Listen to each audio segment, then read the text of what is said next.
everybody to the WREC. It is Grand Finals Day, and that means yesterday we saw a best of 5 between Gamelord and Viv, and it went all 5 games. Viv were the underdogs coming into this series, but an amazingly good game 1 for Tyras and the rest of the crew, utilizing this very early game split the pack composition that isolated targets from Gamelord and smashed through them. Gamelord would need to steady themselves in a game 3, using Lonely Kid's Camille, getting Diana for Ruiz, and really starting to hold the brakes just a little bit and allow them to come back in the series against Viv. We went on to game 4 because it was still match point, and really Gamelord was still having to prove themselves in this series. Viv trying what they could, but between the Z from Ruiz on Gamelord's side of things, they finally were able to get some momentum, put a second win on the board, and take us all the way to a game 5. And this series bounced back partly because of Lonely Kid, partly because of Hester, but Lonely Kid's Darius really came up clutch in this game. It bought the time for Redemption's Vein to scale into the late game and put Gamelord into a rematch position against RIX for the Grand Finals. Welcome to the official RIC Games Corporate EMEA Championship. Everybody round here, know we get hype. Everybody round, everybody round, everybody round, everybody round.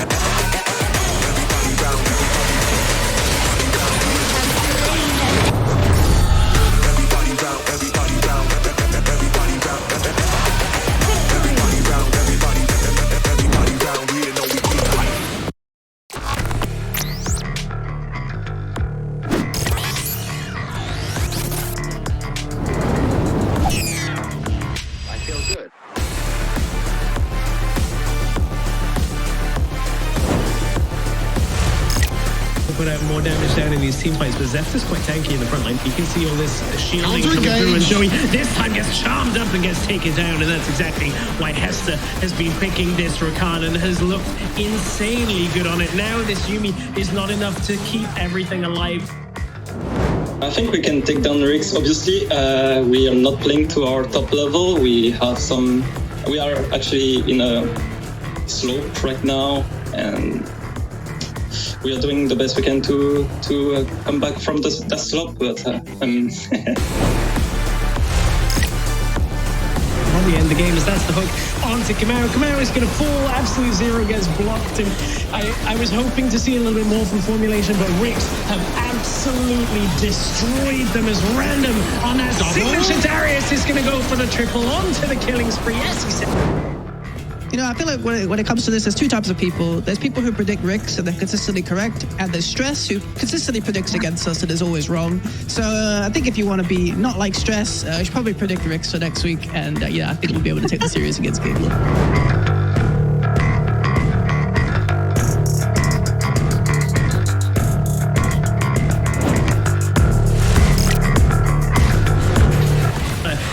From long range is going to get Mullet the kill.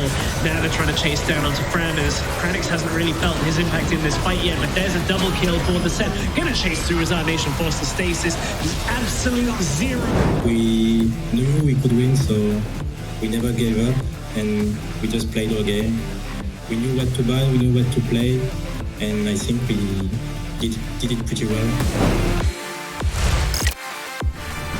It's going to be a long time before that Herald actually gets the tower. Acolyte in the front line for the time being. That's a really huge bullet time. That's an awful play for Team Queso right now. They managed to trade 1-for-1 for the time being, but they don't actually get the reset onto Acolyte. Oh, they played that. I don't know, man. In my opinion, BB, like, they're pretty strong. Like, you can call them like dark horse, you know, for European team. Like, they're pretty solid team comps. They're pretty solid players. And I think it's gonna be like pretty good match.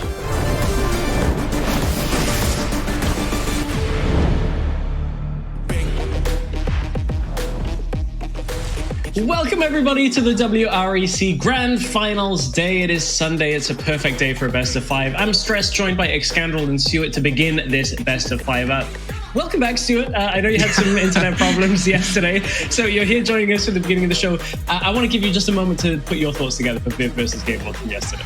Yeah, unfortunately, I was watching in the back lines yesterday for Game Lord versus Viv, but what a best of 5 we saw. I knew it was going to be a close series, and Viv nearly got there. They were so close, but Game Lord were able to come back. But to be honest, El Clasico for a grand final, RIX versus Game Lord, I can't think of a better match to end the WREC. Yeah, exactly. Hopefully your internet stays through. Touch wood, it'll be okay for today's series. But as we look through a now nearly completed bracket, I mean, we've seen a little bit about how the teams made their way through for the top 4 teams. But now, of course, in the lower bracket, we saw Game Lord 3-2 their way past Viv. And that puts us in rematch position, RIX versus Game Lord. I mean, we saw it on Friday, Xcandrel. Like, is there a bigger matchup right now that we could be looking at other than these 2 teams? I think this is classically over the last few years of Wild Rift esports in Europe has been the matchup. Like the players on both sides have got long existing rivalries between the both squads, and I think realistically this is the best matchup that we could have hoped for in the WREC finals. It's going to be really close, I think, especially because we saw Game Lord on a bit of an upswing yesterday, and that is a good place for them to be mentally, good place for them to be performance-wise, coming into RIX, who have clearly been the most dominant team from the get-go. Yeah, I totally agree. I love, by the way, mentioning years of Wild Rift. I'm like, okay, Xcandrel's gone forward in time. He's a time traveler. Game Lord RIX is still going to be a prevalent thing in the future. But with 2 teams in the grand finals, let's take a look at how Game Lord and RIX have made their way to today.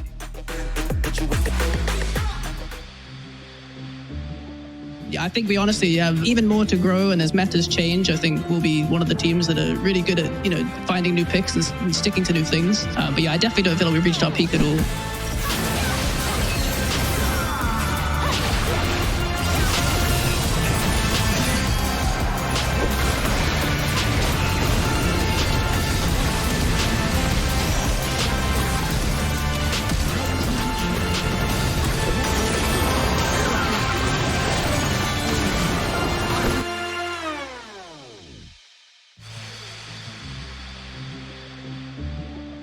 We feel very good, obviously. We are doing the best we can to come back from that slump, but I think we can take down RIX, obviously.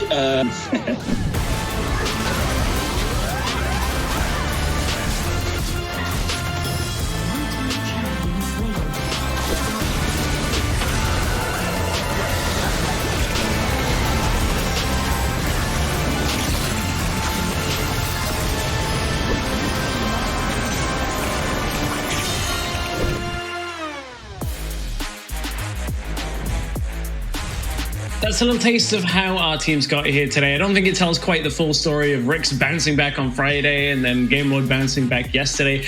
Puts us in a really tough position to predict. When we look at our predictions, I think the 3 of us are on the same page, if I'm not mistaken, from what I saw earlier. I at least have said RIX are going to go for it. Xcandrel, are you on the same page as me? I think the entire crew's on the same page as you, mate. Just based on what we've seen in this competition, I think it's the sensible prediction. I think one could argue that there is a momentum factor that plays into Game Lord's ascent right now. And I think whenever you go against these 2 teams, you are expecting it to go to the wire. I think despite a unanimous vote for RIX here, it really is as close to 50-50 maybe as you could think between 2 teams. Yeah, I totally agree with that. Stuart, you made yourself enemy of RIX the other day by predicting Game Lord, and it backfired on you. I have joined the RIX hype train, so do you want to explain your turnabout again? Because you're spinning more than Garen does in the meta right now on these RIX predictions. I mean, I went against RIX last time, and it didn't really work out, so I'm on the RIX hype train now. I believe that they're going to pull it through, but as Xcandrel said, it's going to be a really close series. I feel like Game Lord can still have that little bit of an edge as well. So what you're telling me is you've cursed them and now we're all going to be wrong because, I mean... True. That's what's going to happen. I have that feeling. Game Lord, we saw them kind of get the download a little bit yesterday in series, playing around Ziggs. Of course, Ziggs has been one of these big picks of the community. Eduardo always loves his memes, always building it around something important. We saw them get the download on the meta and kind of read out Viv yesterday. We'll see where they come into day 1 against RIX today. Speaking of Viv, Stuart, I'm going to let you head off because we're going to speak to one of the members of Viv in just a couple of minutes' time and get their take on yesterday's series.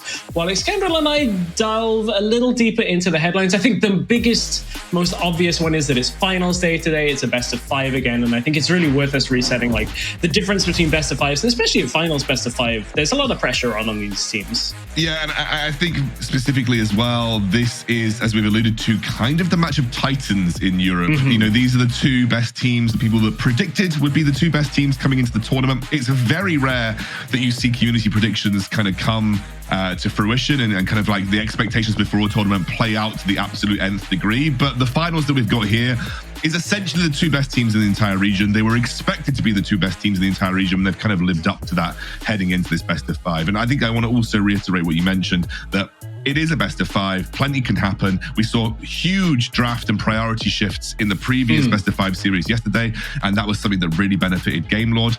Let's see how that plays out versus RIX, who I think generally are really intelligent when it comes to draft phase as well. So that's what I'm really excited about, just seeing 2 titans like this go head to head in a best of 5, where the strategy is, you know, from draft all the way through to macro to how you even execute in team fights. Same, and so much of the draft comes down to, we even saw yesterday, roles being pinched, and for us, we're looking at the AD carry or marksman carry, whatever you want to call it, down in that bottom lane. For me, yesterday we saw a lot of Vayne priority, and she's risen. We heard Kranix talk about it in an interview about how she's getting against bruises. For me, that looks like a potential weak spot of RIX, because while Doom does have a lot of champions he can play, I feel like he's tended towards the mages so much more heavily than the majority of the AD champions that we've seen. Yeah, I think it's difficult to really allude that this would be a Doom problem, but rather maybe more towards the strategy of RIX in general. I think that Doom is one of those players, and I've known him for years.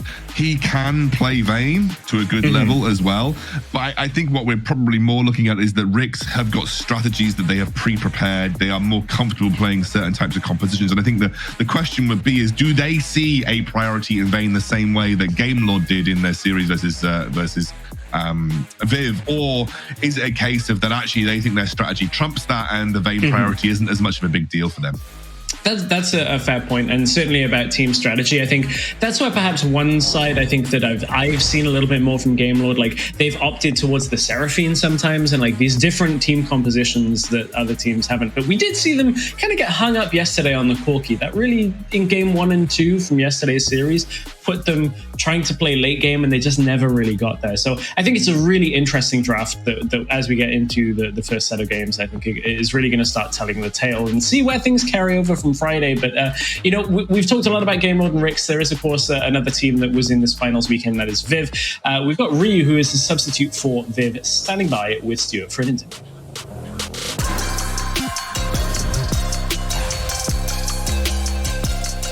Thank you very much, Jess. It wouldn't be a finals weekend without an interview with Ryu. Ryu, thank you very much for joining us for this interview. First off, I just want to get your general thoughts on this final. RIX against GameLord. I know you as well have been around the Wild Rift scene for such a long time now. What are your thoughts coming into the best of 5? I think you guys calling this a Classico of Wild Rift is definitely spot on. These guys have been the most consistent players of like Wild Rift's esports history ever since the soft launch and the beta and everything from the beginning. These 2 teams, like, they've been fantastic, and they've always come out on top. I think we're starting to see a little bit more of the newer players coming into these teams. For example, we got to see Lonely Kid joining GameLord. So I mean, even though it's the same players, mostly these teams are just titans, and it's exciting to watch them in the finals, of course. Yeah, exactly. And for you, what's like the one matchup that you think we should look out for, whether it be mid lane, duo lane? What's the matchup that you look forward to the most? I think obviously top lane is super interesting. The storyline up there is crazy. You know, you have Random, who from RIX, who was like the most consistent player of all of 2021 probably, and maybe one of the best players in Europe at the time. And he has been, I wouldn't say he's going through a slump, but ever since changing to RIX, he hasn't been their superstar. But then in the last few series, he's been picking it up again and playing well. And we have GameLord picking up Lonely Kid, who's like one of the most exciting young talents. I think he's the newest guy to come into the scene, who shows absolute massive gameplay. And yesterday, he was probably one of the main factors that GameLord took the series against us. So, I mean, I think the top lane is interesting. Obviously, jungle and mid will always be fun to watch as well, you know, with Snitch being fantastic in the last series against Gamelord, and Rui's not having the best day yesterday.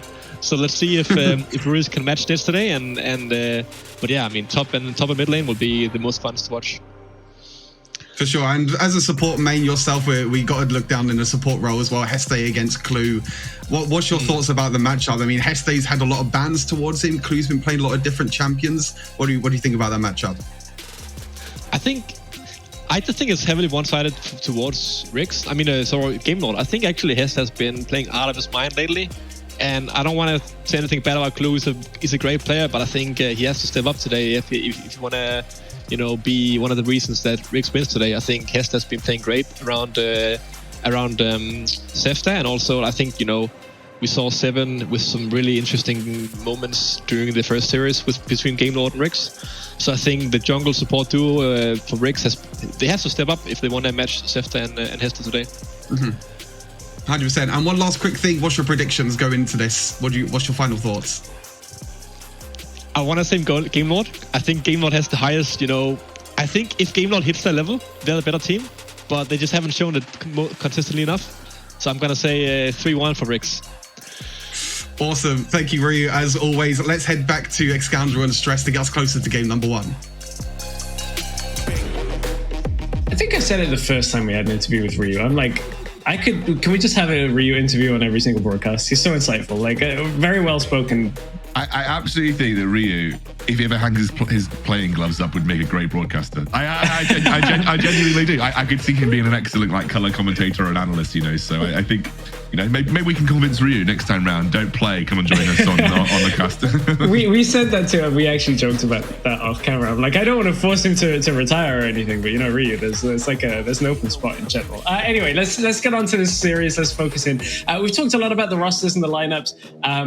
I think Ryu went through some of the most key ones, and that means I think the one we haven't talked about too much is jungle matchup. On the one side we have Zefta, on the other side we have SE7 for RIX. I think in the RIX Gamelord series on Friday, SE7 struggled when Lonely Kid and Zefta was shutting him out of the game. Like, we had the Camille jumping onto the Kazakhs, and I think RIX realized that and bought SE7 a lot more room. So I think this as a jungle matchup is not really that like flashy 1v1 doing everything from the jungle. I think it's more of kind of like working together as a team in my mind. Someone gave me the quote, and I can't quite remember what it was, but they kind of basically said, you know, Zefta's good, but he's no Andre, right? And I think that's like a good, I think that's like a good kind of, even for SE7, to be honest with you, it's kind of like a good indicator is that, you know, as far as jungle goes, I think a lot of people consider Andre, even though Team KSO are out, to be one of the best junglers in terms of his own carry potential. Like, he can put his team on his back and just run with it.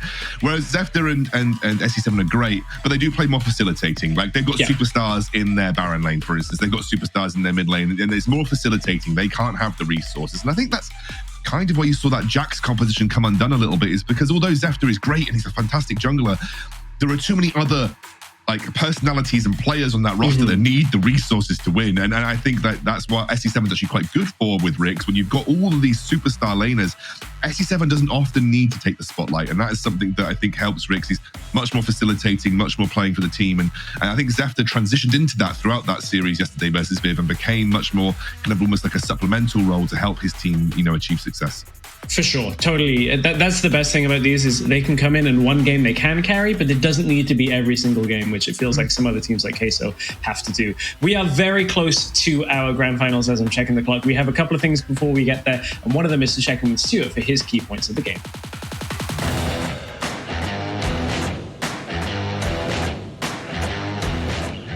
Yeah, I'm going to quickly run through my key points of what I think are going to be the main differences between these two teams. Early game rotations. We saw in the previous series, the best of 3 between RIX and Gamelord, that Gamelord actually had some early advantages. They were able to rotate around the map a lot quicker, and RIX were kind of on the back foot. So I want to see Gamelord being on the front foot in this series, take that momentum from the previous series against Viv and rotate around the map, because they did that quite well in the first time they played RIX, and they did really well in the early game. My second point is getting Heste on a comfort, which I think is going to be really hard in this series. RIX have already banned out Rakan and Galio every single time that they've played against Gamelord. but I want to see Heste on his other champions. Alistar worked really well for him and his other engaged champions. So because it's a best of 5 series, maybe one of these picks like a Galio and a Rakan will slip through, and I think Game Lord definitely should prioritize that. And the last point is just about Ziggs. Ziggs. Last time we saw these two teams play, Ziggs was either first ban or first pick. So I wouldn't be surprised if that's going to be the exact same coming into this series as well. That's it for my key points. Excalibur stress. Let's get into game. We are ready. I'm so ready. I'm jumping the gun on this one. We're ready to get into it. all the time yesterday. Don't worry about that, mate. I'm too excited. It's a best of 5 finals. That's it. Everything about our pre-show is done. We're ready to get into our first draft of the day. And this is a draft that has a lot of weight behind it. Like, Game Lord now have played, how many is it? 8 games up until this point this weekend. RIX have played 3, and 3 of them were against Game Lord. So there's a lot of baggage. I'm actually expecting Ziggs to be banned because it was one of the things that Game Lord struggled with in both series already. So I wouldn't be too surprised to see it not get through in any game this matchup. I think Ziggs is definitely a huge priority. It's so interesting that it didn't see as much priority in the Viv Game Lord matchup, for instance, but that just shows you kind of like how different teams approach the game.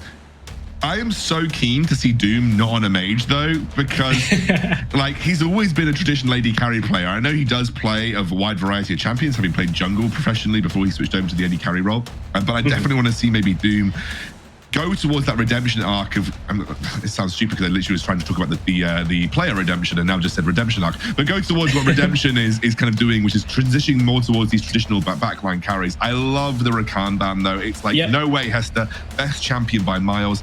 There's the Corki ban as well, taking away something that is pretty comfortable for redemption, maybe less comfortable for Ruiz after what we saw yesterday. But regardless, a very, very, very good pick all round for this series. It sets him up for a potential Ziggs first pick. I think the Camille is going to be hotly contested because Lonely Kid looks so incredibly good on Camille, and we know Random can play it as well. I think this is the kind of series where, you know, I come into this and I've said, oh, Doom typically plays mages. This is the time that you bring out something different that maybe the other team have deprioritized. They're like, well, we don't think Doom plays many traditional AD carries. So if something gets through the draft that's traditionally strong, Ziggs first pick. I'm surprised to see Game Lord actually let it through, as Galio and Fiora were the last bans. So a lot of focus from Game Lord on the top 2 of RIX. Yeah, and actually it was so interesting that we talked about yesterday. There was almost no Fiora priority between Viv and Game Lord, but this time round they know with SE7, they know with Random, no way they want to let them first pick that Fiora up, and that actually she snuck straight back into that ban phase again. So very interesting. It's very, very, as we said, cool to see how different teams prioritize different picks in the meta right now. Gragas has been, in my eyes, the shining star of drafts across the board for the last couple of weeks, though. That flexibility that he offers you very early on in the draft, you can pivot him to any role. His full AP build path is borderline obnoxious. So I think there's like, you know, the Gragas is clearly proven to be a pretty strong pick for our pro teams. Zefta now has a lot of options open in terms of what they can secure next for the team. You know, Gragas with Orianna is an interesting early rotation. Clearly means that they probably anticipate a bot lane AP matchup in this sense. Yes, exactly. And I think if you don't pick it up here, you end up in a really rough spot for Game Lord. You need your bot lane, otherwise it's going to get pinched further. Like, Corki's already gone, Ziggs is already gone. The only last picks we're looking for that early game would have been Varus. Orianna plays the mage role, of course. We haven't seen so much of the Morgana recently. Saw one brand come out, but it didn't really feel like it did as much as you would expect. But there's going to be Clue's Thresh. I think this is one pick that whenever I think about Clue, it seems to get through quite a lot. Clue tends to pick it quite a lot, gives a lot of security over to RIX, and allows them to give pick potential as well. And another pick that didn't really get seen yesterday, despite being considered by pros one of the best supports in the meta. So you could just see some priority coming through with the Set dropping in. Now, Set is a good pick in the right hands, has been pretty influential in a lot of our matchups over the last couple of weeks, and still offers a little bit of flexibility. The great thing about Set is that we don't see him in the jungle that much anymore since the nerfs, but very easily flex between both the mid and top lane, depending on the matchup. Now, classically, is it Darius here? Yeah, Darius, yeah. I think you're exactly right. Darius is great into Set in the Baron lane, and also means that you're already seeing like set, plus Thresh is kind of melee, so there's already like a bit of a space for Darius to potentially find really good value in teamfight situations, plus synergizes really nicely as like a frontline carry that you can't ignore. And when you've got like these big beefy, when you've got these like really big heavy damage dealing backlines, if you have to go for that frontliner before you can get to the Orianna, it provides a lot of distraction in teamfights. And right now, RIX aren't really running in with anything that's going to chunk through a Darius easily, especially if he builds up a bit of resistances in the meantime too. So, you know, Darius probably not going to get killed immediately, which gives a lot of time for Orianna to work in these teamfights.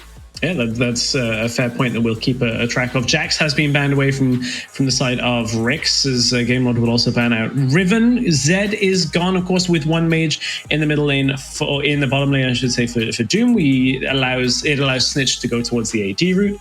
I wonder whether that's going to be Zefta's Gragas. I mean, obviously it could be Ruiz, but also Hester's having less push onto his champion pool than we typically have seen. Like Galio is gone, Rakan is gone, Alistair is gone. He's played the likes of Leona, he's played a few other champions as well.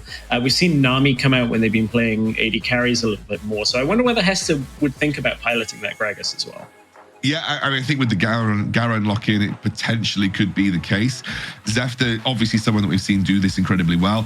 I'm very much looking at a lineup right now that is basically bodies in front of the Orianna, like just as many bodies as physically possible. Like there isn't many good ways, I think, for RIX to actually threaten an Orianna right now. And so it's just like, how many big beefy boys that don't really care about don't really care about the Ziggs bomb damage can we? And there we go. There it is. That's the pivot. That's what I love about this from RIX, because Doom can play this stuff. We talked about it right at the start of the show, Stress. The priority on Vayne, and you raised the question, can Doom do it? He's going to try and show you in the first game. Do you now pivot to like a Nunu jungle where you're like, okay, well, you're melee range, you're very short range, so what we'll do is we'll just put more range in between us and protect our Vayne? Or do you go heavy aggressive? And aggressive is the way that they're going to go. We do not see Jarvan too much. Weeks 1 and 2, we saw Jarvan where matchups were unbalanced between teams, but of course, Jarvan Cataclysm with the Ziggs puts a lot of enemies low if it all hits, so that Vayne can tidy up very quickly around a fight. I actually wouldn't have minded the Nunu either here, because you know that you're not going into a really aggressive jungle matchup, or at least you're not expecting a ridiculously aggressive jungle matchup here. Obviously, Lee Sin's still on the table, and you could have like pivoted the Gragas to the bot lane, for instance. But you were guessing that Gragas probably goes jungle in this scenario, so you're probably thinking to yourself, like, I could have gone Nunu because it's okay, but I think Jarvan offers a similar kind of thing. Like, he is a lot of frontline CC. He can peel nicely. The Cataclysm in the right place can really shut down and lock down these beefy melee frontliners. This is a kind of like almost like a gazump from RIX. They were kind of like, okay, you think that we're putting Doom on the Ziggs, but actually now you're going to... I think it's really intelligent. I could talk about the story of this, but basically... we're thinking that Ziggs is going to be the main threat here, so therefore we're going to draft things that can deal effectively with Ziggs, like Garen soaks damage, Gragas soaks damage, Darius soaks damage really easily. However, the switcheroo, Ziggs into mid, you don't usually see, and bang, Vayne rips apart front lines like Darius and Garen easily. And now you're looking at this, the only person that's going to effectively threaten the Vayne in this game from Game Lord is going to be the Gragas. So it's all on Zefta. It's basically all on Zefta here to isolate and lock that Vayne down so that the rest of his team can actually do something, because if they can't, Vayne's going to tear them apart. Well, this is exactly what we meant by having a draft that has baggage, where like two teams have come into it and we set some expectations. Some of them have been met here as well by the way RIX drafted. I think Game Lord, it doesn't say that their draft is completely broken by this Vayne. I think Game Lord still have a lot of tools here to actually punish. So this is going to be a close first game. We'll see whether Game Lord can put the pressure on a little bit early, because Ziggs and Vayne are going to require some time. They're both going to need about that 2 items or so to really start having an impact. Vayne even more so towards that 3rd and further items on. So as we load into game 1 of our grand finals between RIX and Game Lord, the switcheroo came round, and actually it's Snitch on Vayne. We had another switcheroo. It's into the melee matchup as well of Garen. So Snitch we're gonna go Vayne spotting on this game. Oh, what is this game? That is definitely not what I was expecting. I think, you were expecting, obviously, the Garen mid in this scenario when you saw the Garen come through. But I really was just expecting to have the Vayne down bot, then you transition Vayne into the mid lane afterwards. But It looks like Snitch has basically said, I know that at some point I'm going to be playing solo lane Vayne, and I know that I can solo lane Vayne into both Garen and Darius really well. So if we ever transition into that 1-3-1 style of play, you know, that's actually going to benefit RIX to a greater extent, because Vayne is going to turbo stomp both of those matchups, you know, in the side lane. And that's a big, you know, a move from Snitch to kind of take that role, because Vayne in a side lane can be risky, but we know through the way that the pro games in EU play out, you very rarely get much influence from the jungler in the side lane post 4 minutes. So Snitch probably feels pretty comfortable in this sense. Obviously, Zefter's coming here to help provide a bit of priority. And one of the great things about Vayne in this matchup is you've got automatic mid lane priority for SE7. You can just go and take whichever scuttler he wants, and you've just got map control already for the RIX squad. And really all Snitch has to do is play around any gank attempts from Zefter. Like, as long as he doesn't get caught and doesn't have his flash burned needlessly, like, this is such a safe early part of the game. And then at 4 minutes, we're going to swap anyway. Like, Ziggs is going to come mid, and as you said, then you go to solo lane.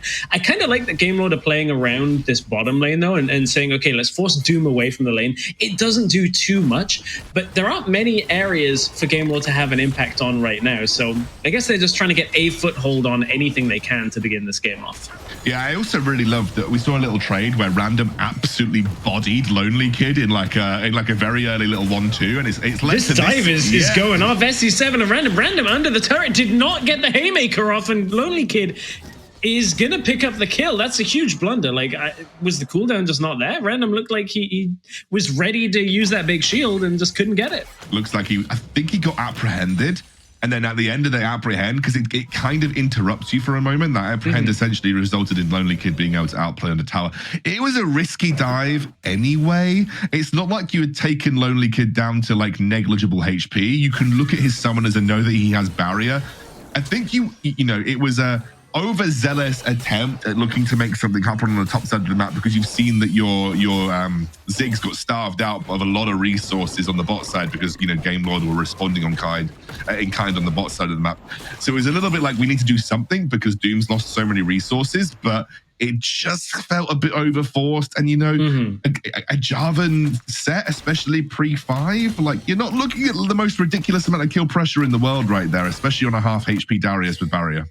Yeah, it just felt a little overzealous, as you said. So, I mean, it puts Lonely Kid in a great position. We saw yesterday his Darius have big impact in the last game, where Game Lord finally had that momentum. They were turning it back around.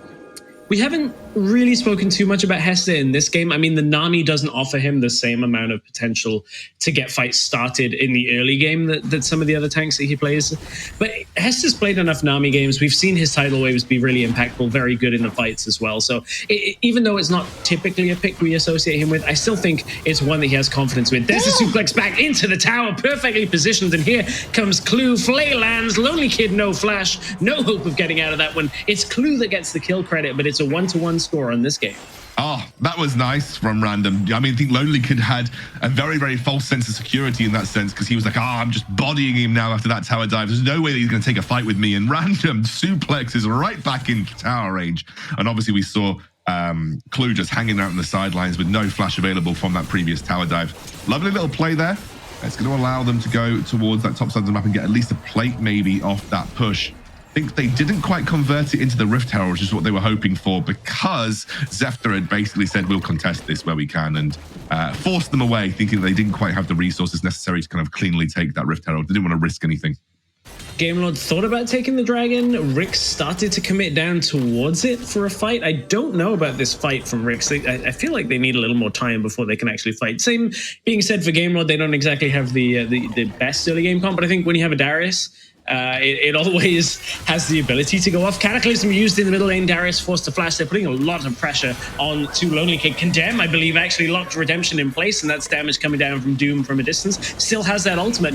So does Snitch, and RIX want this. There's the big Mega Inferno Bomb. Is going to hit. As Set suplex is in. They've got low health bars. If they can get some kills now for RIX onto Snitch or onto Doom, it would give them the advantage they need. Snitch doesn't quite get the kill off the Condemn, but it will open up the dragon for RIX. They take take an early game fight, 1 kill plus the dragon. I think a lot of resources were burned in just kind of getting Redemption into a better spot after that condemn. The killer instinct from Snitch comes straight through, and that meant Redemption was a little bit forced out of the fight. I think item spikes were in favor of RIX as well. The Blade of the Ruin King is such a nice little boon. Yeah, watch this. This is off the back of Redemption being forced away. Doom completely untouched, had all of his abilities left over, and I think that the Mega Inferno Bomb really sealed the deal. It was a big suplex, a big haymaker, combined with a 5-man Mega Inferno Bomb. Game Lord just soaked too much damage at that point. And I think that was the main problem for them there. They just essentially they ate every ability that they could, and obviously, even though there is the scaling for RIX, and you know the more items needed to get them into a good spot, if you soak that much damage, it's a bad thing. Lonely Kid has no flash, but he's the one on the aggression here as Zefta is around. They know they've got Ruiz coming up as well. Ultimate's nearly available for RIX. Redemption has his, although is it going to be in a position to get that shockwave to work? Still 4,000 health on Rift Herald with the eye opening that will drop pretty quickly, but I think RIX, they want the fight as Cataclysm goes in from SC7. Mega Inferno Bomb hits 5 again. The same thing is happening, and if it's all about RIX closing in for these kills, one goes to Clue, although there's the execute going down onto Random. That's a trade with Ruiz picking up 1 as well, but it's Rift Herald going over to RIX, losing 1, picking up 3 kills for themselves. RIX getting further and further ahead on the objective game. Yeah, it's just, again, you mentioned it in the fight, another big ultimate from Doom. The damage that he's getting off in these fights is nutty right now. SE7 decides to go for it. He forces them all into the choke point. That aggression pushes them back into that tri-brush, and then obviously Doom makes the play. Now, RIX, Snitch was sat on a ward there. And unfortunately, didn't quite manage to go for the 1v1 kill that he was hoping for. But, you know, nonetheless, brilliant play from RIX once more. SE7 maybe overstepping ever so slightly here versus Lonely Kid. Will pop that stone plate. Oh, is he actually going to get away? He's bleeding. No chance of getting away. Couldn't flag and drag his way out of that one. So another kill goes over to Lonely Kid, but not the biggest impact right now. No objectives up. This was the last fight around Rift Herald. Yeah, so SE7 again, like you mentioned, hit the eye, jump straight into the Cataclysm, and watch everybody group up and take a massive amount of damage from that brilliant Mega Inferno Bomb. Once again, you know, just random buying time on the set, and the shockwave was non-existent. I think it's one of the problems when you see the Ziggs versus Orianna debate. You know, you don't have to be as precise with the Ziggs. And that sounds really bad to say. It looks like Ruiz actually died, I think, the Snitch. You don't have to be as precise with Ziggs because you can essentially just wait a second. Another Mega Inferno X Bomb. marks the spot, though. It's exactly what Doom needed from this. And Game Lord are being routed here. There's a tidal wave to disengage. It's going to create a little bit of space as SE7 is here. Clue is thundering his way down into this. If he can get some crowd control to land, they can tidy up these as 1 has already gone over to Snitch. Clue has enough health at least to continue this fight. In goes Random, going to knock 1 down. Lonely Kid doesn't get the ultimate off. Haymaker's going to drop Zefta low, and SE7 is looking for more from this fight. It's again all going RIX's favor. They lose Clue, they pick up 2, and now they're going to look towards this turret in the bottom lane. And they're not. No, they look like it for a moment. They and then look they like go it back for a away. moment, but the Orianna's wave clear is still pretty sizable enough to deal with a little wave heading that way.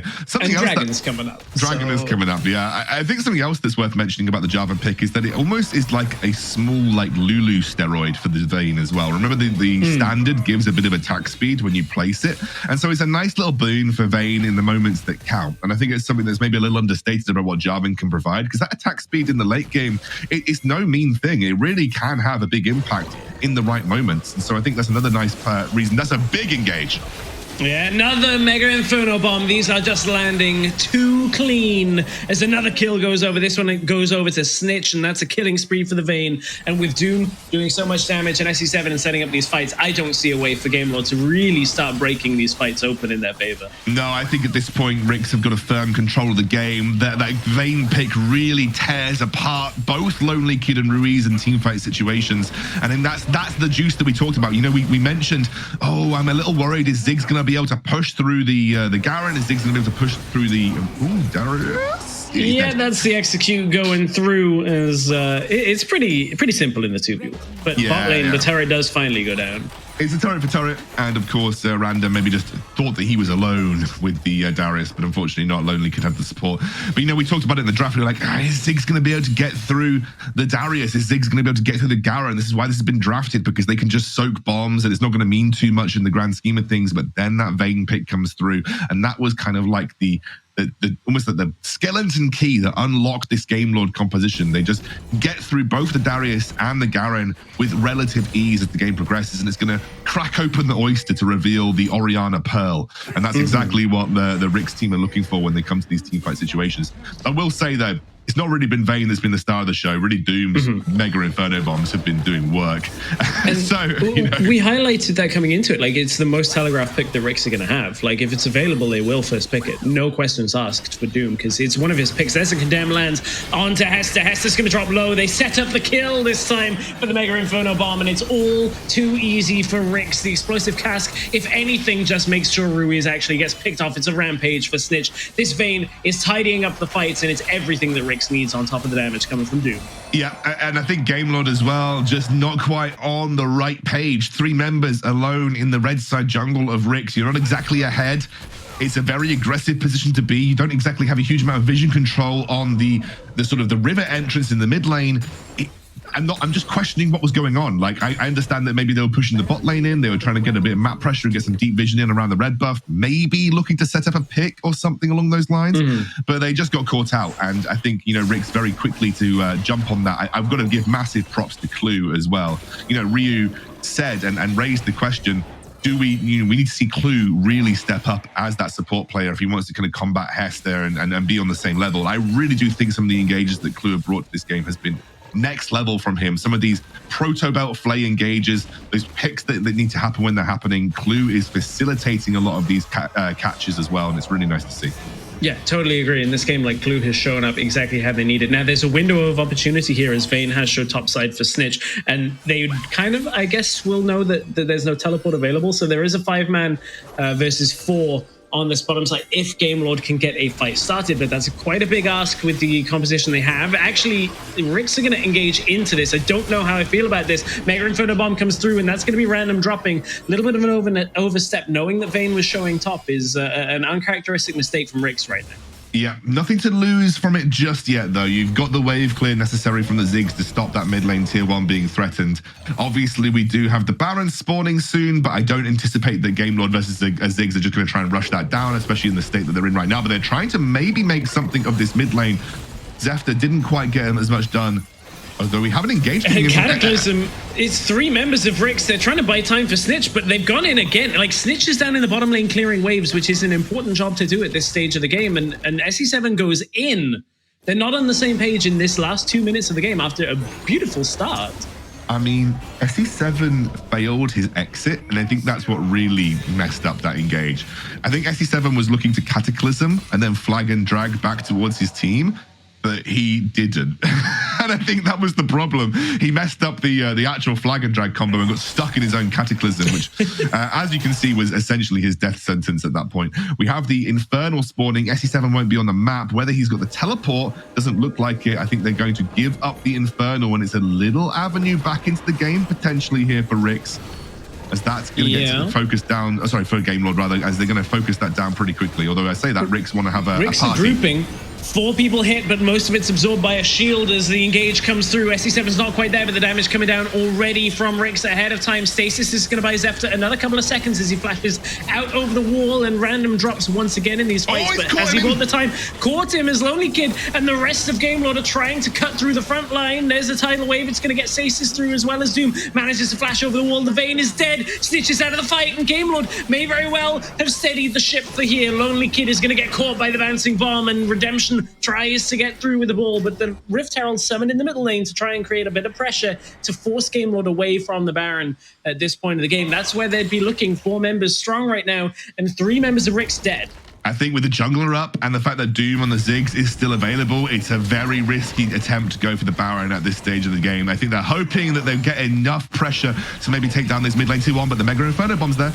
Yeah, it is, as SC7 gets pulled back for a moment and will get stasis. Aqua Prism lands, and it's all falling apart for RIX. Gamelord, for this early game, looked like RIX had their number, and suddenly Gamelord have come back. I would love to see the items, because I feel like there's a locket has been purchased here. We'll check it out after this, because there's that shield. Yeah, I think the locket is potentially the correct call. I think it's really good, because it meant that the Mega Inferno Bomb had limited impact. Got to give a massive call out for Zefta's stasis here, bought enough time to get him back into his own team, and of course, Random stuck in no man's land. They were essentially barred off by the terrain at that point to support him. Great stasis from Doom, but of course it was the amazing explosive cask from Zefta. He was the MVP of this fight with both the stasis and the isolating cask, which is what we talked about in the draft phase. He has to do that to Snitch. He has to do that to the Vayne so that these team fights are palatable for Gamelord, and he did manage to do it this time round as well. Great bubble from Hest to set it up, and great killer instinct from Zefta to follow up and find that isolating play. And Hester does have a lock at it, so using that as well as possible to kind of like absorb that Ziggs impact. That's basically going to be the trade every single time in these fights now. Is they actually just use the Ziggs ultimate to check the vision on Baron. That's an indicator that RIX definitely aware of the changing tide of this game. The Gamelord, these last few fights have gone in their favor, closed the gold gap. The one thing RIX have though, they have themselves 3 Drakes. An Elder win condition is really on the board right now, and with a Vayne, she'll eat through that dragon if they ever give them a moment there. So I think that's something Gamelord have to be wary of in case RIX can rush that down once the Elder spawns.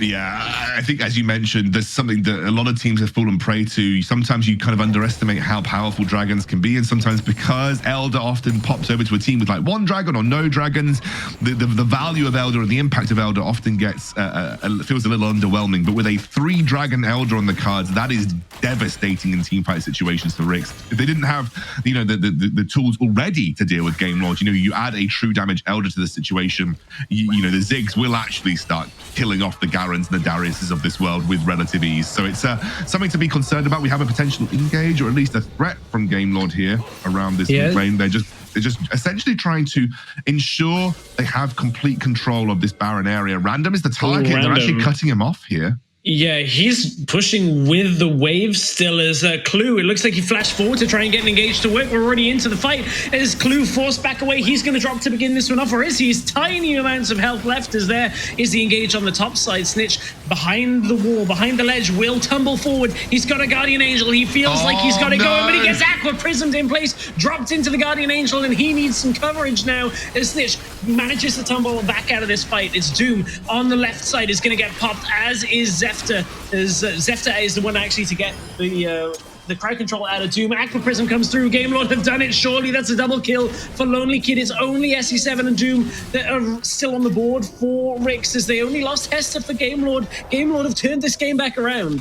That was a very, very desperate engage coming out from RIX there. They saw that Random was being cut off on the top side of the map. They knew they had to do something, or Random was just dead in that scenario. They thought that they could get onto the Orianna, but again, the locket, it's a big brain pickup from Hester here, because it's having a huge impact in these team fights. Random looks for the flank, and I appreciate the attempt, but Snitch was just not in position to actually start basic attacking anyone. Again, Zefta and Hester with the killer instinct here. Doom getting caught out. They found Lonely Kid as Ziggs is dead, though. Doom is out of this fight. That's a double kill going over to Redemption as Dragon is there. Is Snitch able to teleport in? Does he have the gold to pick it up? I mean, can he even do anything? Is there any point in doing it? That Dragon has gone. Nobody is there to secure it with him, and that means Elder taken by Gamelord. RIX, they had 3 dragons. Elder now no longer an option, and it's Baron that's on the cards. Look, Hester's coming from base. There's only 2 members of RIX. This turnaround in this game has been incredible from Gamelord. And I think RIX have just dropped the ball, but I've got to give massive props to Zefta. Every single time, we talked about it in draft, it's up to the Gragas to get the Vayne in an awkward spot, and 2 team fights in a row at the most pivotal moments of the game. It has been Zefta that has essentially locked Snitch up with Hester as well, with those bubbles being excellently placed. But it's Zefta that's got that killer instinct to act and find Snitch and isolate him and make him an easy target for the rest of the team. Once he has CC'd that Vayne up, Lonely Kid is in there, Ruiz is in there, and they're just bopping him down. RIX need to think about playing a traditional front to back here. That team fight was awful for them because essentially they split their carries. They weren't providing the frontline protection that they needed. Random was in the wrong place at the wrong time again. He's not had an excellent game, I feel, on this set. And I think RIX just need to kind of slow the pace down, go back to what's working. Snitch is maybe looking for Ruiz, but the Baron minions are too threatening at this point in time. Lonely Kid. Oh, Random is going to get caught and gets executed. That's the big member of RIX's front line down. And RIX, I don't know how they're going to weather through this fight. There's the Ziggs ultimate to try and cut the wave, but the tower has already gone. The inhibitor is already dropped in middle lane. A Snitch, he's not even winning this fight against Ruiz. Ruiz has forced out a stasis in bot lane. This is just going to end. Game Lord are going to rush it down and take game one of this series against RIX. I actually just can't believe what we just watched. RIX, we're doing this by the books. They had the first dragon, the second dragon, the third dragon went a little awry, but it was there. They had the comp that was supposed to deal with it, and they just made some critical errors in engages 2 times in a row. And Hester and Zefta, they isolated Snitch. They isolated the only person that could really rip through the Darius and the Garen, and they killed him off quickly.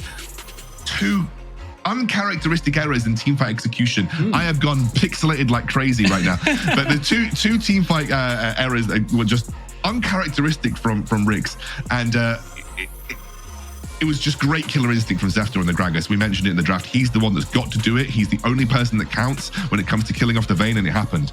Yeah, it happened. It happened. And as you fix your camera, I think we have to go back to. I mean, it's kind of correct to grab the side lanes, right? Like in competitive, you always want to make sure that you're pushing your side lanes back out. You can't really afford to allow the enemy to have a side wave pushing in their favor when you're ahead. And it just meant in those 2 moments that RIX overstepping onto the enemy side of the jungle when you're showing in the side lane is such a mistake that shouldn't be made. I want to highlight this. This is the play right here, right? Hester sets it up. Snitch is a little bit overextended, but watch the killer instinct of Zefta. That barrel. Now look at Snitch. He's in the middle of the team. Darius and Garen can actually do something, and Ruiz and Redemption is able to pick him up. That was one of the moments for Hester and Zefta. That duo lockdown onto the Vayne. Now realistically, Snitch shouldn't be getting caught by bubbles, but this is again afterwards. Watch Snitch here. Snitch has to get into the fight. Right now, he's getting zoned away by the Orianna, so he can't really do that as easily. But watch the flash body slam onto Snitch, right? Great bubble, but realistically, the flash body slam hit Snitch before the bubble came through. So this flash body slam from Zefta has already put Snitch in, like, made him irrelevant in this fight. And then Lonely Kid follows up because he's able to, because Snitch is in an awkward spot and he can't just play a traditional front to back. 2 team fights in a row where Zefta was like, boys, I got this. I'm isolating Vayne. I'm taking down Snitch. And that was the power of AP Gragas, but also just how much killer instinct Zefta had in these situations. Just go in and do it when it absolutely counted. And at this point, right, Lonely, I think RIX were just scrambling. After that, they were scrambling and they just got torn apart on the map. I want to give massive props to Lonely Kid as well. There was a question about this Random versus Lonely Kid matchup. I think Lonely Kid wiped the floor with Random like that game. I really think that he has shown his power in the Baron lane, and he's such a key and an important part of Game Lord's roster right now. Yeah, I mean, he outplayed, I would call it an outplay in that 1v2 in the early game, getting the apprehend to deny the haymaker, then kind of just opening things up throughout the rest of the game. Uncharacteristic game as well from Random, like kind of being so far pushed up. And normally I kind of attribute Random to being like this monster in team fights. And in this composition, it was just never really as prevalent, but this is the story of the game. This is the graph where you're like, all of that time through RIX being ahead that's in the blue, I was ready to tidy this game up and say, okay, well, we'll see what Game Lord can do in game number 2, because there's a Vayne on the side of RIX and they have a Ziggs and it's working really well. But man, that comeback was insanely good. Like between, like, as you said, Zefta's engages, smart itemization and choices by Hester on the way that he was playing the game to deny a lot of the Ziggs and deny Snitch, and then Lonely Kid as well, just like pushing that pressure through bottom lane, knowing he could take that fight, and then it gave him the ability to just end through bot. Yeah, absolutely. I think you hit the nail on the head. Lots of great moments there, and that locket from Hester as well, especially. Really, you don't see it in Pro much anymore because people just thought, oh, the price gone up, the value's not as much as Redemption. But Oh my God, how influential was that in like so many we'll fights? see it more. I think we'll see it more against this Ziggs. Now, let's check out our play of the game. This is probably one of those moments that turned this back on its head, potentially in front of the Baron pit. Let's take a look at which fight it was. It's either the Baron pit or I think this is the more influential one, if I'm honest with you. This is where the seams started to come undone. You know, watch Zefter. Stasis, they're hanging around him. They want to kill him, so you can see it stalls the fight out. They take out Random and then suddenly Bubble.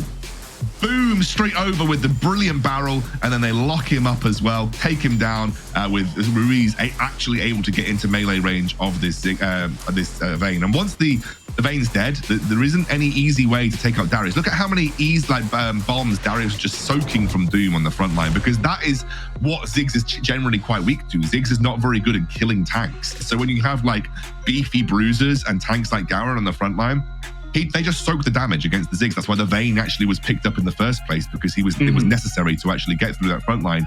But Zefter and Hester combined really tore that Vayne down, and two beautifully executed fights essentially sealed the game in the late game.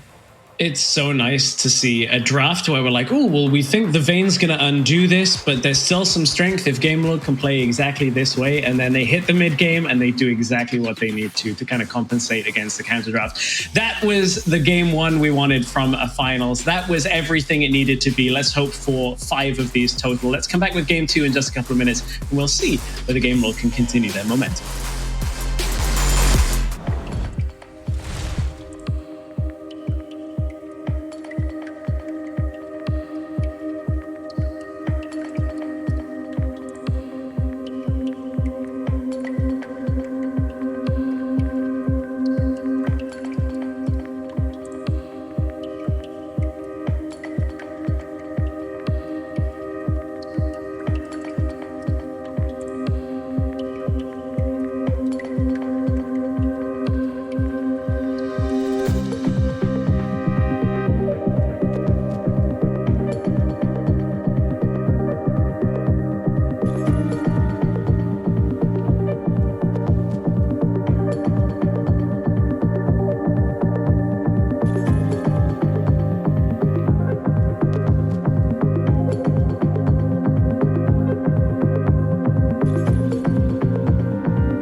Welcome back, everybody, to the WREC Europe Grand Finals. We are in Game 2 now, and we've done the old caster switcheroo. You'll be seeing the entire broadcast team throughout today, as Carmeline is joining me for Game 2. That game between Game Lord and RIX, Game 1, like, what's your immediate thoughts coming out of that? It's been crazy. Like, watching this as a viewer and not as a caster, I was like, what's going on? What's happening? All the turnarounds, all this, like this comeback Game Lord pulled off. I definitely want to see more of that today.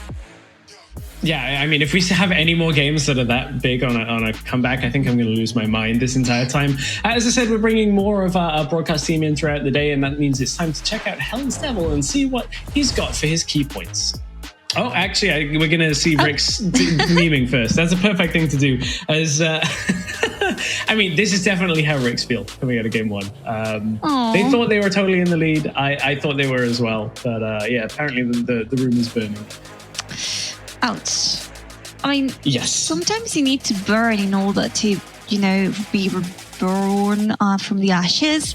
So hopefully that's what RIX will do, and we'll get a best of 5 series with 5 games, maybe, potentially, please.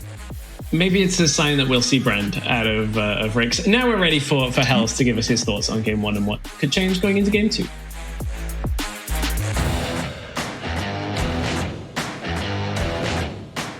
Thank you very much, Stress. And yeah, I got you guys some key points. So even though Game Lord won, RIX actually had an amazing draft. They had the proper picks to execute their draft. And throughout the early mid-game, RIX did great snowballing, right? Considering their composition, they had the late-game composition. They were snowballing the game very effectively by taking the Rift Herald, pushing mid lane, pushing side towers, and they got the first 3 dragons as well. So the snowballing was really amazing from RIX. But then after that, we saw what happened, right? Heste, incredible player. And honestly, right now, if I could add to it, I want to add Zefta to it as well, because I actually had a quick talk with Excandro afterwards. Zefta and Heste, really, they always caught Snitch on the Vayne. They always caught him. Like, whenever the fight started, they caught him, they killed him, and they won the fight. So even though RIX had the seemingly better draft, Game Lord was actually able to execute their draft and their plan perfectly every single time. So even though RIX had the better picks, Game Lord had the better execution. So let's see if RIX can get back into the next game and have the proper execution of drafts as well. So back to Stress and Carmeline to get into the next game.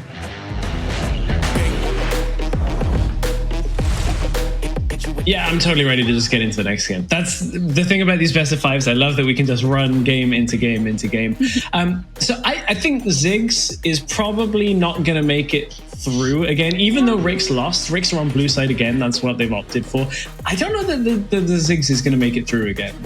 Neither, because when I was watching it, it was like every 2 seconds, Mega Inferno Bomb, Mega Inferno Bomb, Mega Inferno Bomb.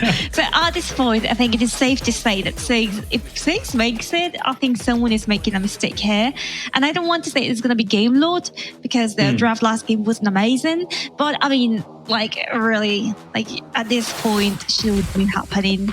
But I don't know. Yeah, I think the interesting thing is, like, the Locket did a decent amount of work to help Game Lord eat through it. But I think the early game, the lead that RIX had from that Ziggs was so much that they should have closed the game. That really was a game that should have been over with the scaling they had. We're into draft for our second game between RIX and Game Lord. It's going to be Rakan banned away. That means Game Lord likely to take the Olaf off the board here as well. Last game they banned Olaf, they banned Fiora. I can't remember who the third ban was, but I'll go and check my notes after this. But Rakan taken away nonetheless. Why? I mean, I know why, but it hurts kind of, you know, seeing him out. Cork is always going to be taken out. We've seen him a lot yesterday. Today, of course, his appearances, well, he hasn't appeared yet because in the first game he wasn't played. But I was having high expectations. They seem to be taking things really great. Like, yeah, Galio, Camille, Fiora, goodbye. All of you are out of the game.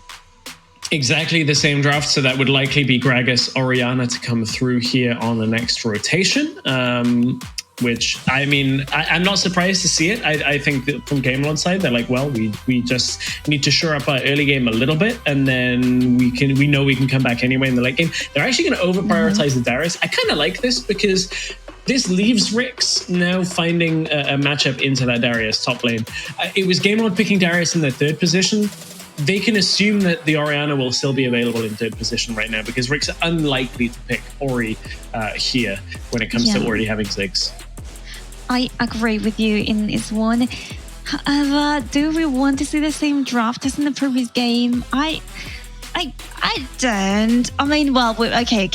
We're changing things a little bit. No, we're not. I mean, Thresh again.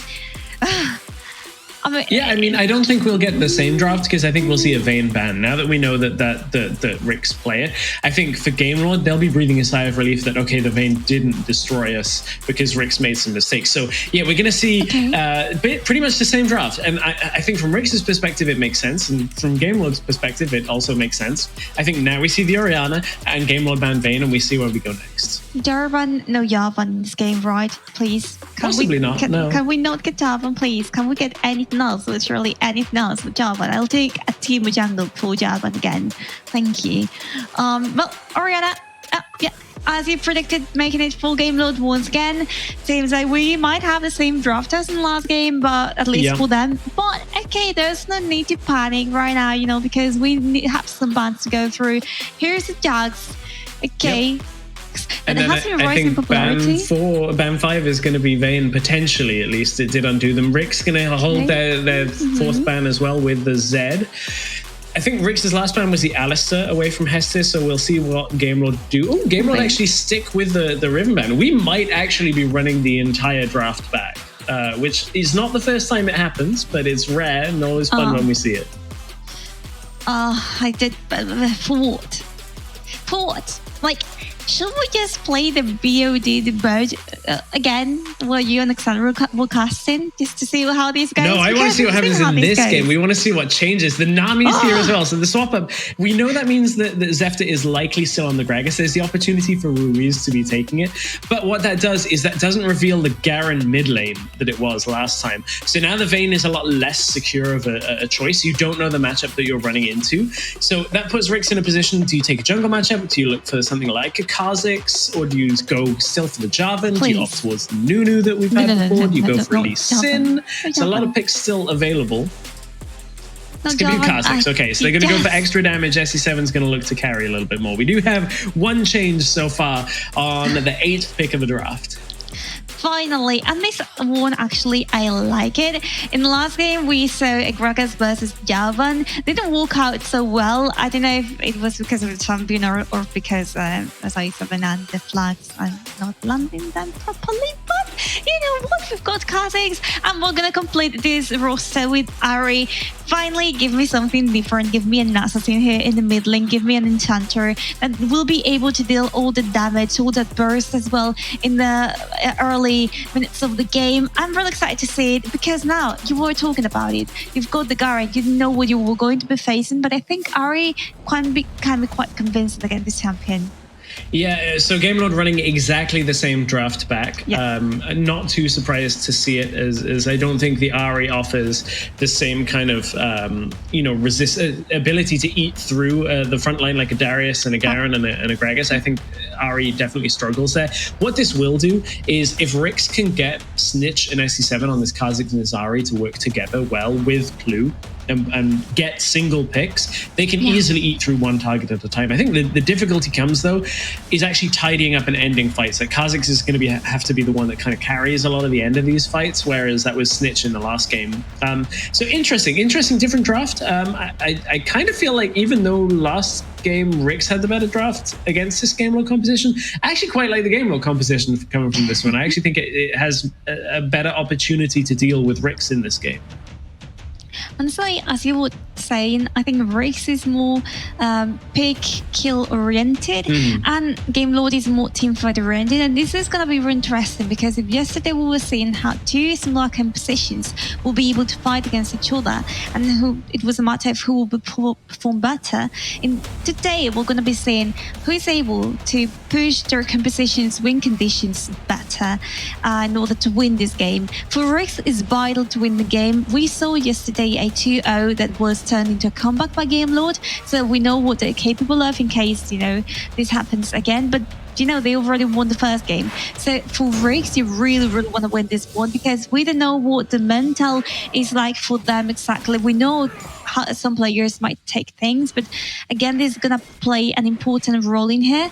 And we've already started with some action here. As A7 being attacked, being seen as well, the jungle, already having quite a good vision from GLD from the very beginning. And I think you got to do this as we see the fan vote come through. GameLord, the most favored for now, which is a little bit of a surprise, but obviously after that game one, I think this is what you have to do against the Kazakhs in the jungle when you're playing Gragas. Is like, you don't want to take the fight. If you're Gragas, you would like to just farm up past level 5, get your ultimate, and avoid basically fighting against a target when you're isolated. Kazakhs will eat through you then. Whereas I'd like to see SE7 trying to find Zefta in the jungle. I think that's when you can have a little bit of impact, because once Gragas has his ultimate and has a couple of items, he's really hard to actually make the kills stick on if he has anybody around him. I think that's an interesting topic that definitely should be coming up more in these next few games, like what different junglers can do, what they're specializing in, as I was saying. But before that, gank attempt from Zefta to the top lane. Random is already low. This time Haymaker does land. He hasn't put the damage down on to Lonely Kid. He was ticking, but it's not quite enough. First blood goes over once again to GameLord. Yeah, and the pity is that SA7 was quite close right here doing the Skylarcraft in the upside, in the upper side of the river, but he wasn't close enough in order to help his teammates. And this is gonna already be putting GameLord in a little bit of a gold advantage. And not only that, but it's also giving them kind of the prior when it comes to next objective in that lane. So we'll see how that works out once again. But for now, you can see how they're facing each other here in the mid lane, not leading anywhere. Spain a little bit of a Spain, you know, like it's always good. Spain. I feel like Lonely Kid is a bit of a blind spot for Random. Like, this is 2 games in a row where Random has died early game. One soft play that RIX were making game 1 as the Aqua Prison does land in bottom lane. This shouldn't result in a kill. Clue has his summoners available. But this game was Random kind of getting baited in. It looked like he was looking for the kill onto Lonely Kid, but this Darius has barrier. Like, the Ignite is not enough to eat through for Random, and it just feels very odd that Random is in these situations where he's dying early game. Everybody says Random is the best top laner in the league, and I think Lonely Kid is showing up huge in this series and really starting to fight for that title. Do people say that? People really, there we go, the mega fan of.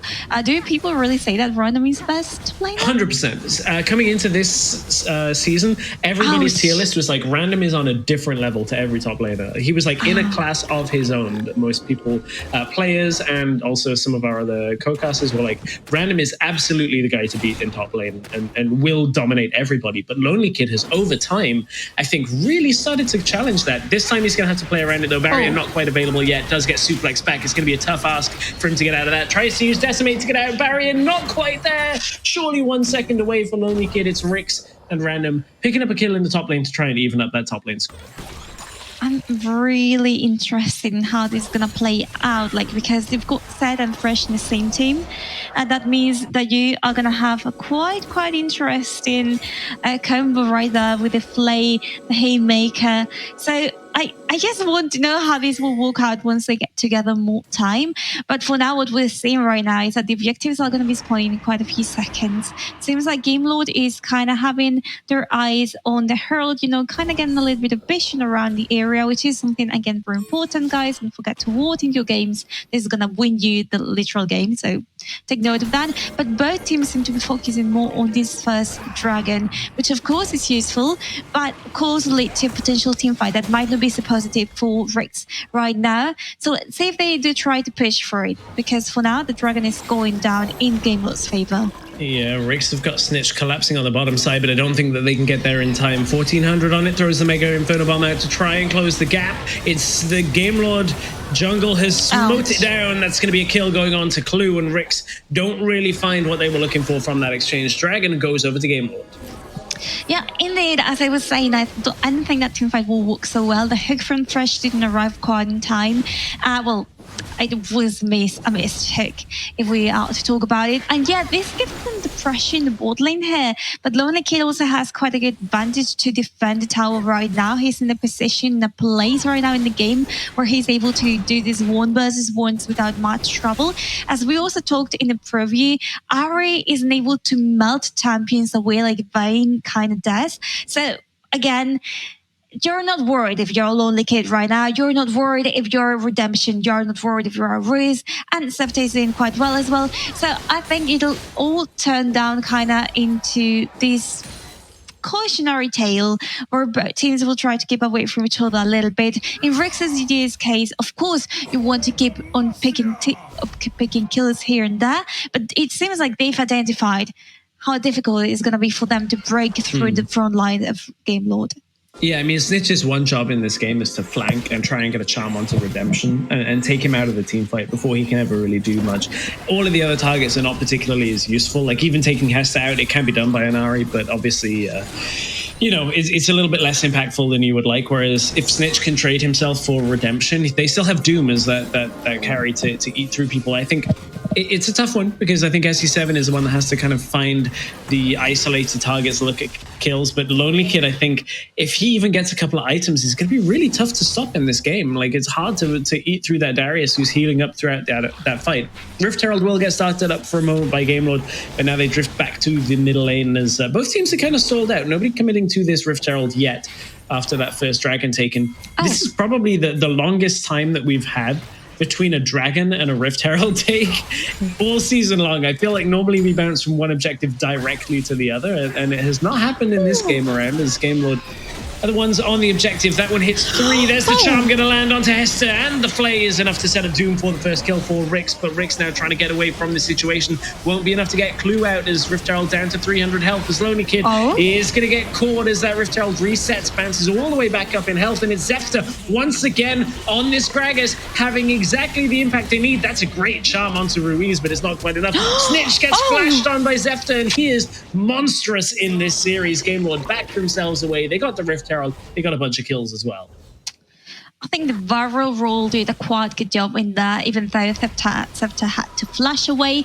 But again, if we look at this team fight once again, the charm, I think, was the detonating factor, the Mega Inferno bomb to keep the enemies at bay. And if you look at the upper zone, you can also look at Darius right there with the Haymaker onto Lonely Kid, leaving him quite low on life, allowing his team to get the kill quite easily. Random has to flash away, and this is all just leading to them having to stop kind of the team fight. And when they try to approach again, you can see it very clearly how they have to just go away, otherwise they are within Ahri's range. That's something that you really don't want to do.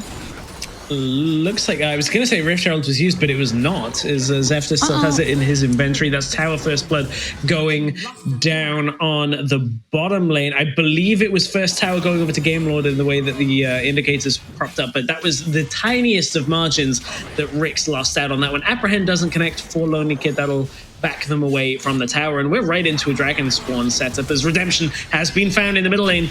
There's the Mega Inferno Bomb right before the objective. That's huge, but it was traded for the Flash of Redemption, and that's an even bigger cooldown going into a fight. Totally. So again, this is really important. Riz is not having his ultimate up right now. But from RIX's side, not SE7, not Snitch, not Doom, they didn't have their ultimates up for this team fight that is going on right now. Tidal wave into the flay though as Ruiz was pulled back in. Game Lord are taking the dragon on the bottom side, and Redemption without that flash is going to get taken out. Big suplex is going to deal damage to Game Lord, but they're able to convert the kills in their favor. It's stolen away by Zefta as SE7 and Zefta were having a smite fight against the dragon on the bottom side here. SE7 drops incredibly low, but Game Lord, they know they've already got the objective. They can already back themselves out and reset from this fight. Game Lord a much better early game than in game one. The pity here is that Redemption didn't get to use his ultimate, so I mean, is it still there for when he responds, which is right now? And Game Lord is in a position where they can chase right now to get the kill onto SE7 if they want to, but again, they didn't have the ultimates just now, so they're in a kind of vulnerable position in comparison. And there goes a Herald stress. Yeah, Herald going to get cracked in the middle lane to try and break through this Ziggs. If they can use that Mega Inferno Bomb, it is available. Surprisingly short cooldown on this. He's trying to get close enough so that the cast time is low enough it can't be flashed. It's one of those ones that because it has a travel time, there's a sweet spot with being close enough for it to arrive without being telegraphed. The flash in from Ruiz. He's going to go for it, gets the ultimate off, but it doesn't pick up the kill. There's a shield coming through. The turret does finally go down as Lonely Kid doesn't get the execute reset on this, and actually he's going to get dropped as he's moving through. But two members of RIX already dead. They have traded it for Lonely Kid, but with that tower going down, RIX are on the back foot. Ooh, interesting what we saw right now. Like, this play was really cool.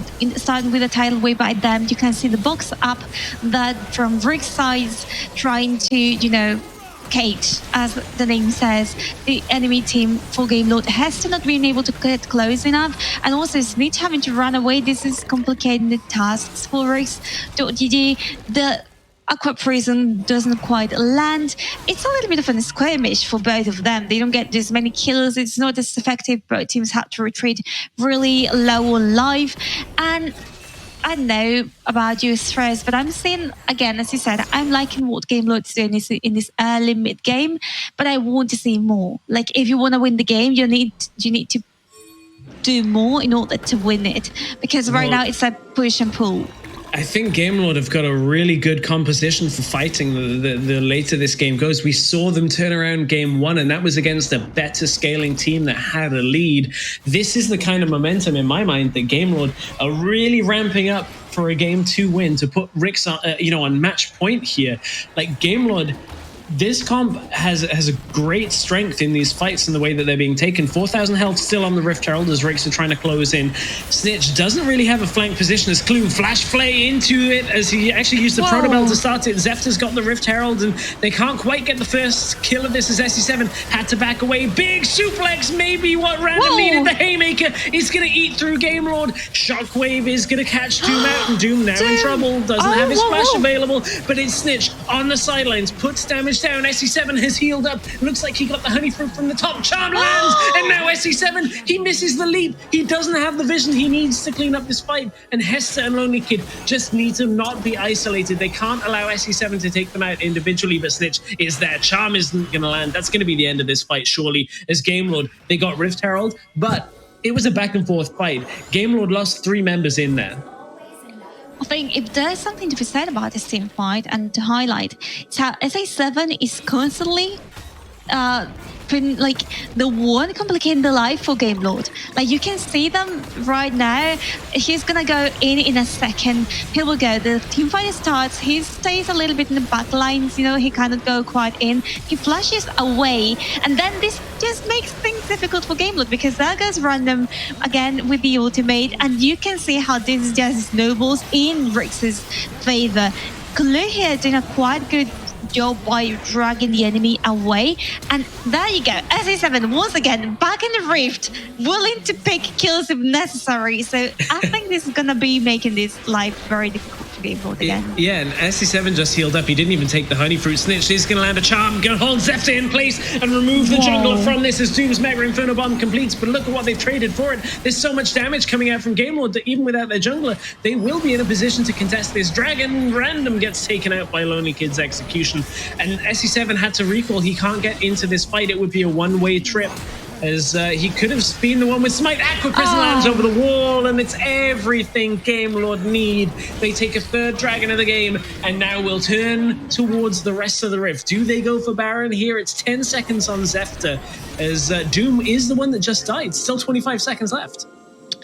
Exactly. I think they've got time to do it. SA7, as you said, is the only one roaming around as well as Fresh. Oh, there we go. All he needs to do is put damage onto SC7 and force him back, and that'll at least open a window. Hester's here, hides so that SC7 comes around the corner, and Game Lord, they're pushing bot lane in the meantime. Snitch lands a charm, will pick up the kill. A little bit sloppy from Game Lord overall, but it's peeling RIX across the map.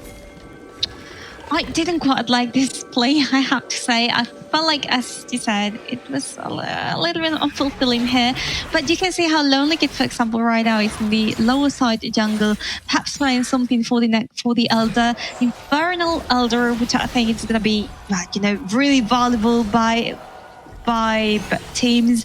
But in the meantime, it's all about this mid lane turret. It's all about getting whatever you can do here with this Herald going on as well. This Herald isn't going to be able to do much, but it's going to be distracting RIX for a little bit, a little teeny tiny bit, in order for Game Lord to flank RIX and be able to do something onto them.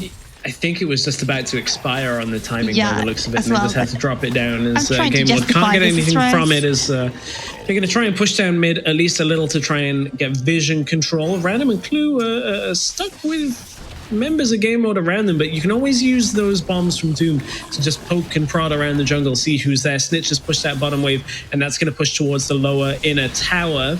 Snitch forces the flash out from Redemption, and we saw what happened in the last fight. That Redemption didn't have his safety available. Zefta gets hooked, but it's not going to be anything more than that. It's quite hard for the Ziggs to eat through Ocean Drake and Mountain Drake, and then the Locket as well on top of it. This is good ward out from RIX. Like, this ward by the wall generally hasn't been swept so much by Game Lord, and it's allowing RIX to just know that they haven't started the Baron yet. Yeah, it's a really good one. I also want to touch upon a little bit of itemization, how we're starting to see the Styrax, at least in the hands of, I think it was as a 7 with the shield and the heal. It's going to be quite useful. And if he wasn't healing enough, there we go. Another healing item there for him. Forza got quite a few Luden's Tempest with the AH, ability haste, and AP that it provides. You can bet that the magic penetration in this game and the items against it are gonna be just flying all across the rift. But what I'm interested in seeing right now as well is a little bit on how they're gonna take it, because the objectives on the rift, they don't want to risk it just now, and Game Lord is prepared for another team fight. Charm has landed onto Lonely Kid, a little damage up front, and most of the aggression is going towards the tower right now. Rick's got a few hundred damage down on it, but that's what they're trying to break. It's rare for you to see a game where a Ziggs has lost his mid tower and hasn't secured the enemy tower at the same time. That's an apprehend going on to SE7, but Lonely Kid actually is the one to lose a lot of the damage onto his health, and Game Lord, they've done a good job of defending mid tower. That's the Mega Inferno Bomb from Doom. That's just a terrible situation for Game Lord for RIX to be in. RIX have just chosen to fight now. They hit nobody with that Mega Inferno Bomb, and Game Lord looks like they want to try and capitalize from it, as Rui is desperate to get into the fight, losing damage on the back end, and this has been somewhat well played on the second half of the fight from RIX. If they can continue to get the health bars lower and lower, maybe they can force Game Lord into a position where they can't take an objective. Bouncing Bomb comes through. I wonder whether that was a misclick from Doom, because that Mega Inferno Bomb was just thrown out with nothing. Were they just trying to check the bush or something? He can do that with a Bouncing Bomb.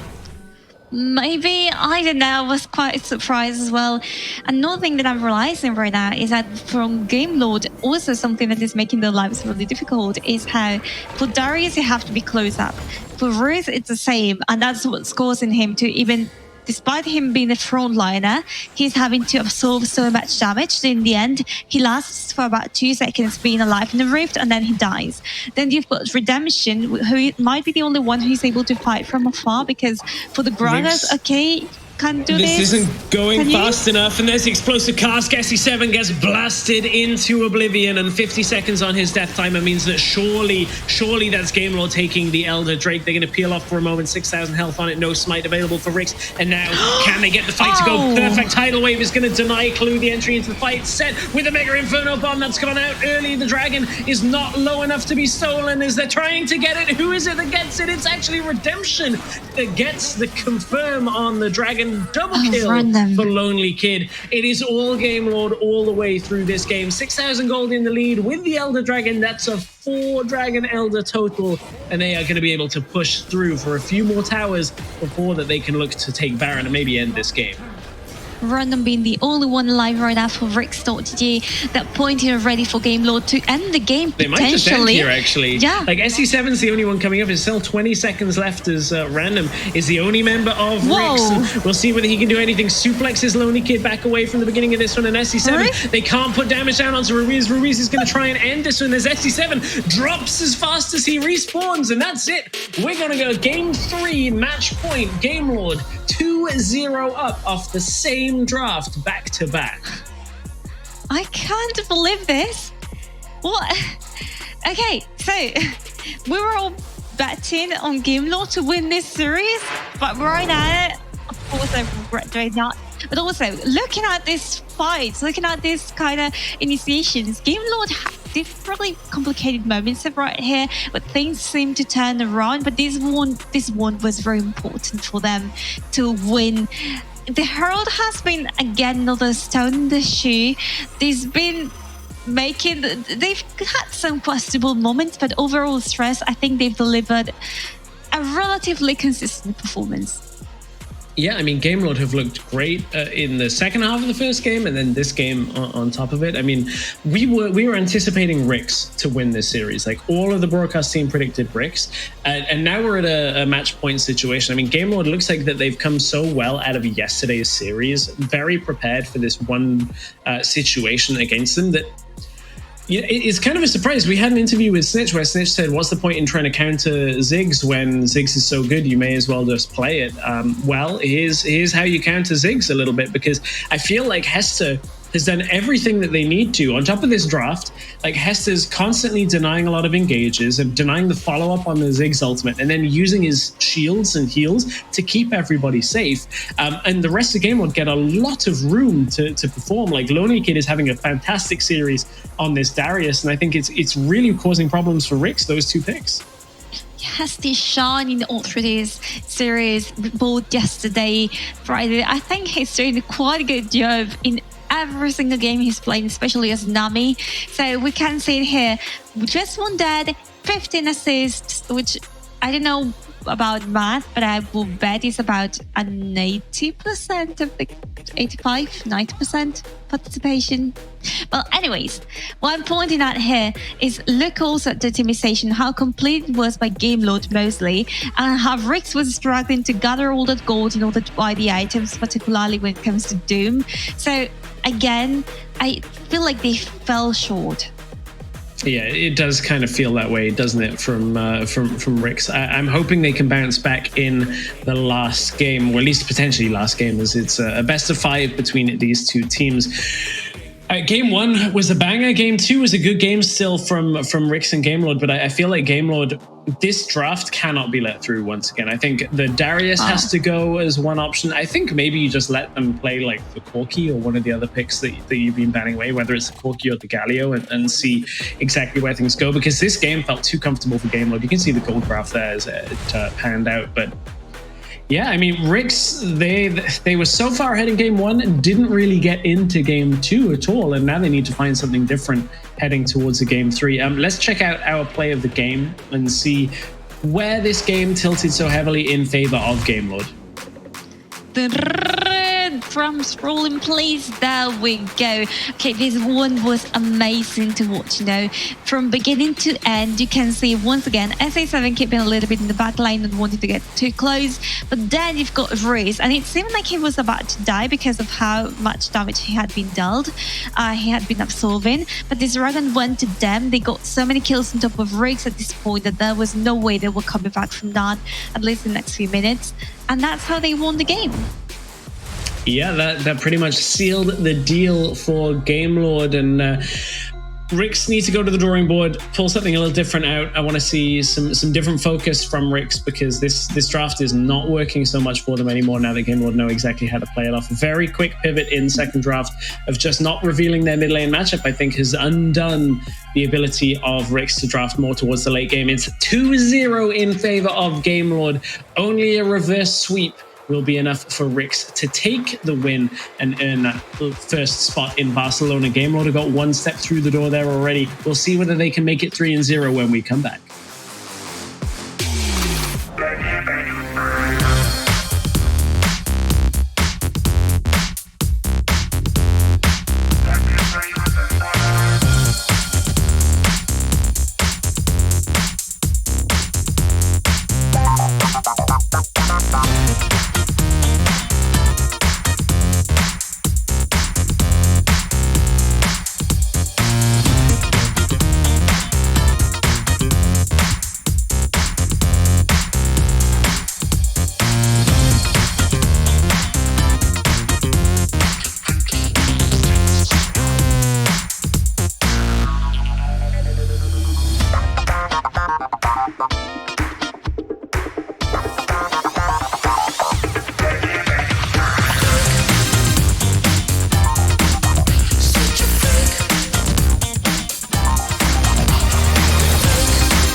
Welcome back to the grand finals of Wild Rift EMEA Championships European Open bracket. It is match point, and I don't think we thought we were going to be in this position. Stuart, it's match point in favor of Gamelord in game 3. 2-0 already on this series, and after such a good start in game 1 from RIX, it looked like we were getting a close series, but Gamelord's game 2 was so good. Oh, Gamelord's game 2 was perfect. I mean, there's so much to talk about from that second game. The exact same draft as well from Gamelord. Lonely Kid on this Darius has looked absolutely insane, and Marie's in the mid lane as well on this Garen.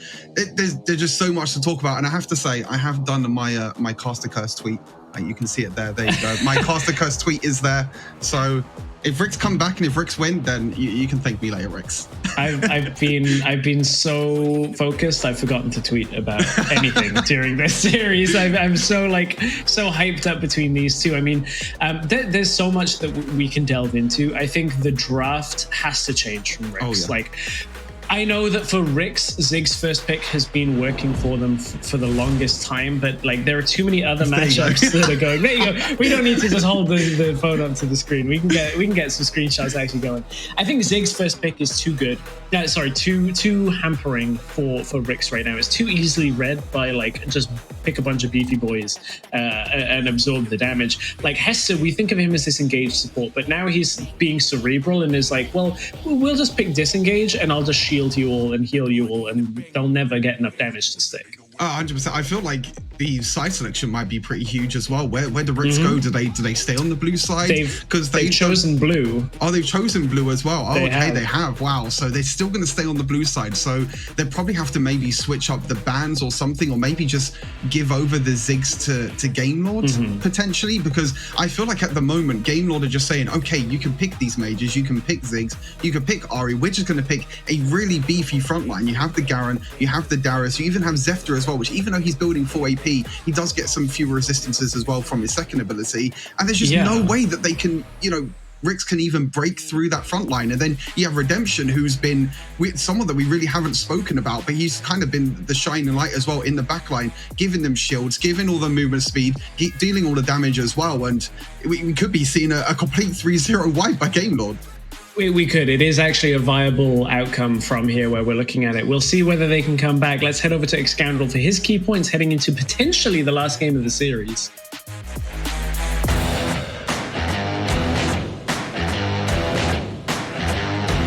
Thank you so much, Stress. Yes, we are going to start off with Garen is a problem. Not only is Darius a problem, but Garen is providing a pseudo-tanky front line that's impossible for the Ziggs to cut through. I think the guys talked about it a lot. There needs to be a shift in priority in terms of the draft phase.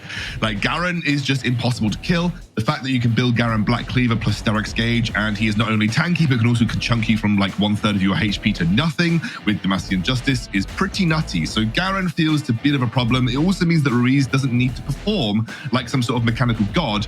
You can just give him Garen and he can press a single button on his screen and have an impact in the game. I also think that Zephyr and the solo laners are outperforming right now. I think Zephyr on this Gragas has been nutty. I think he's making SC7 look almost weak in comparison. And I think the solo laners in general, especially Lonely Kid, are really performing well for Gamelord right now. And I think that also then leads us on to that final point, which is a little bit tied to the rest, Ziggs rethink. It clearly has a lot of priority for Gamelord, but there is an answer, and there has been an answer. Sorry for RIX, but there has been an answer from Gamelord for 2 games in a row now, and I think that is now an issue. Is it time to say ban Ziggs, move on to something else, or even just let Ziggs over and think about your own options into it? RIX needs to change something, and it starts with the draft phase.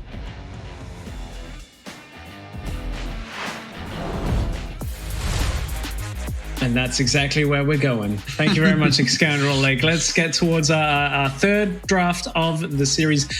So we've talked a lot about Ziggs. I think let's look at what options can happen if we swap away from the Ziggs.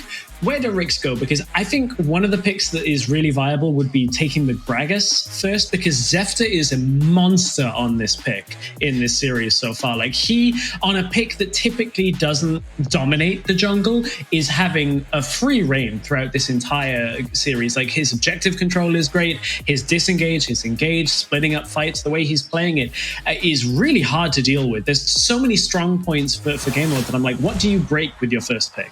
I feel like Xscoundrel kind of brought up there. If you ban the Ziggs away, you open up one of the other picks that you've kind of banned on the side of RIX. Yeah. Maybe the Galio, maybe the Olaf as well, and these other bans that have been coming through from RIX. But they're going to stay on the blue side, which is quite interesting. So they still want that first pick priority. They still do ban away the Rakan. That's still not going to go over to the hands of Heste, a champion that we've seen yesterday as well is a shining light for Game Lord.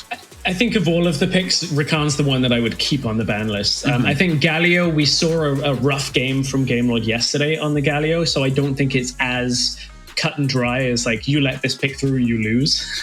So I think Galio is probably the one they'll drop. Corki, it remains banned here. This is the one that I'm not so sure on either. Game Lord, that game where they had Corki and Ziggs did not look so great for them yesterday. I know Redemption is a strong Corki player, so it's absolutely a valid ban. I think we're game 3 in a draft now, and we need to see something change. Galio maintains, please do not just take the Ziggs blindly unless you have something else different built around it.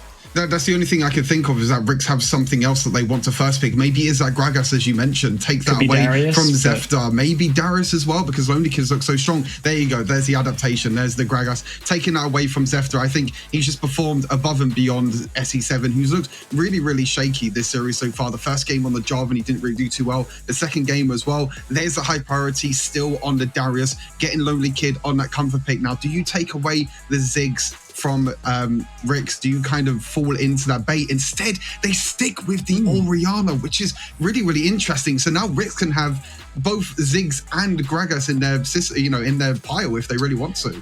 But I don't know whether you still need to play Ziggs here. Like, yes, Ziggs is good. Like, don't get me wrong. I think Ziggs has been a really good pick in the meta right now and absolutely is S tier. But Game Lord have shown they can play around it. Game Lord have shown they know how to at least play to neutralize a lot of that Ziggs, and without that strength. I like the Garen pickup. I was about to mention, do you just take away the Garen? Because the Garen is such a big problem at the moment, and Xscoundrel's already mentioned it. You take away the Garen away from Ruiz, you take away that beefy front line. Now, what do you do on the side of Game Lord? Do you go, wow, you just go Vayne instead? I love these drafts. It's just like, you pick Garen, we pick Vayne. You pick Ziggs, we pick Garen. And now we're in a situation where, you have Garen, you have Gragas, now you have Vayne, which is going to leave probably, is it going to be Orianna mid? Is it going to be Vayne mid? We've already seen it from Snitch as well. It's like, wow. Does this now force out different bans? Like, does this force RIX to ban at least Lulu and potentially Yuumi as well? True. Because, like, now the problem was for RIX, they didn't want to pick their support because I think they'd already had Thresh at that point, so they couldn't look at doing like the Vayne Lulu composition. Or does it mean RIX still stay with what they were banning before in the second phase, where they were banning Hester's engaged champions? Alistair was banned away.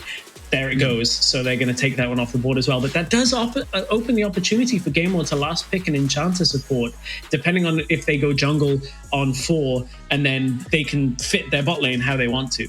Yeah, exactly. They can have that flex way. They can just go for a jungler on R4, and then R5 they can decide what support they want to, depending on how RIX's lineup does. But now this last ban from RIX is not going to be Zed. I was just looking down actually on my notes because I've been keeping track of it. It's not going to be the Zed anymore because we already have either mid lane Vayne or mid lane Orianna. It's going to be one of the two. So do you just ban away the Nami maybe? It could potentially be an option, and it is. Yeah, they're just going to ban away the Nami. So again, more focused bans on Heste. I think he's been so strong on all of these supports, and it's getting banned away. But now, do you actually pick up Thresh now on the side of Game Lord? Because Thresh has not been picked by RIX, and it's kind of actually the only role support that's left, unless you're going for something like a Lulu, like a Yuumi instead. There's so many possibilities in this draft still. That would be my guess, is that you pick jungle here. RIX will pick up Thresh at this point. We'll talk about Zeftar's Lee Sin in a moment. I think RIX pick up Thresh in this rotation with, of course, their jungle or top lane matchup.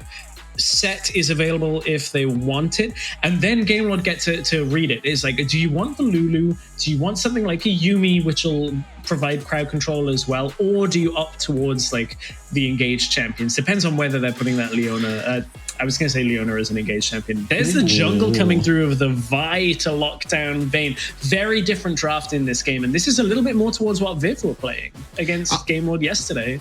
I'm not too sure if this is the first time we've seen SC7's Vi. I think we've seen Zefta pick it up before, but I feel like it's the first time we've seen a Vi. So he's not going to be playing one of them, you know, flashy champions that we've seen from him, like Lee Sin, like Kha'Zix, like Jarvan. He's just like, okay, I know that maybe I'm not performing up to my standards, so let's just pick the Vi, let's get the lockdown, and a Brom coming through instead of that Thresh. So sometimes Brom can have bad matchups against some enchanters, normally Nami, but that's already banned away. But now this is the interesting part. What support is Heste going to pick? Is it going to be Yuumi? Is it going to be Lulu? Is it going to be another engage support? We'll have to wait and find out. There's only 10 seconds less stress, and yeah, this could we're define going the to whole get it draft. figured out. There's the disengage of that Braum to be able to stop it. It is the Lulu as expected. One of those picks that really just ramps Vayne's damage and survivability up through the rest of the game. Like, as soon as you get that shield on Vayne in the late game and start popping the ultimate, it's so much harder to kill Vayne than we saw from RIX, where Snitch, he was in fights and doing damage, but as soon as one piece of crowd control landed, suddenly Vayne was under a lot of threat. With a Lulu, that's hardly as easy to do, and she's even got Orianna shields as well.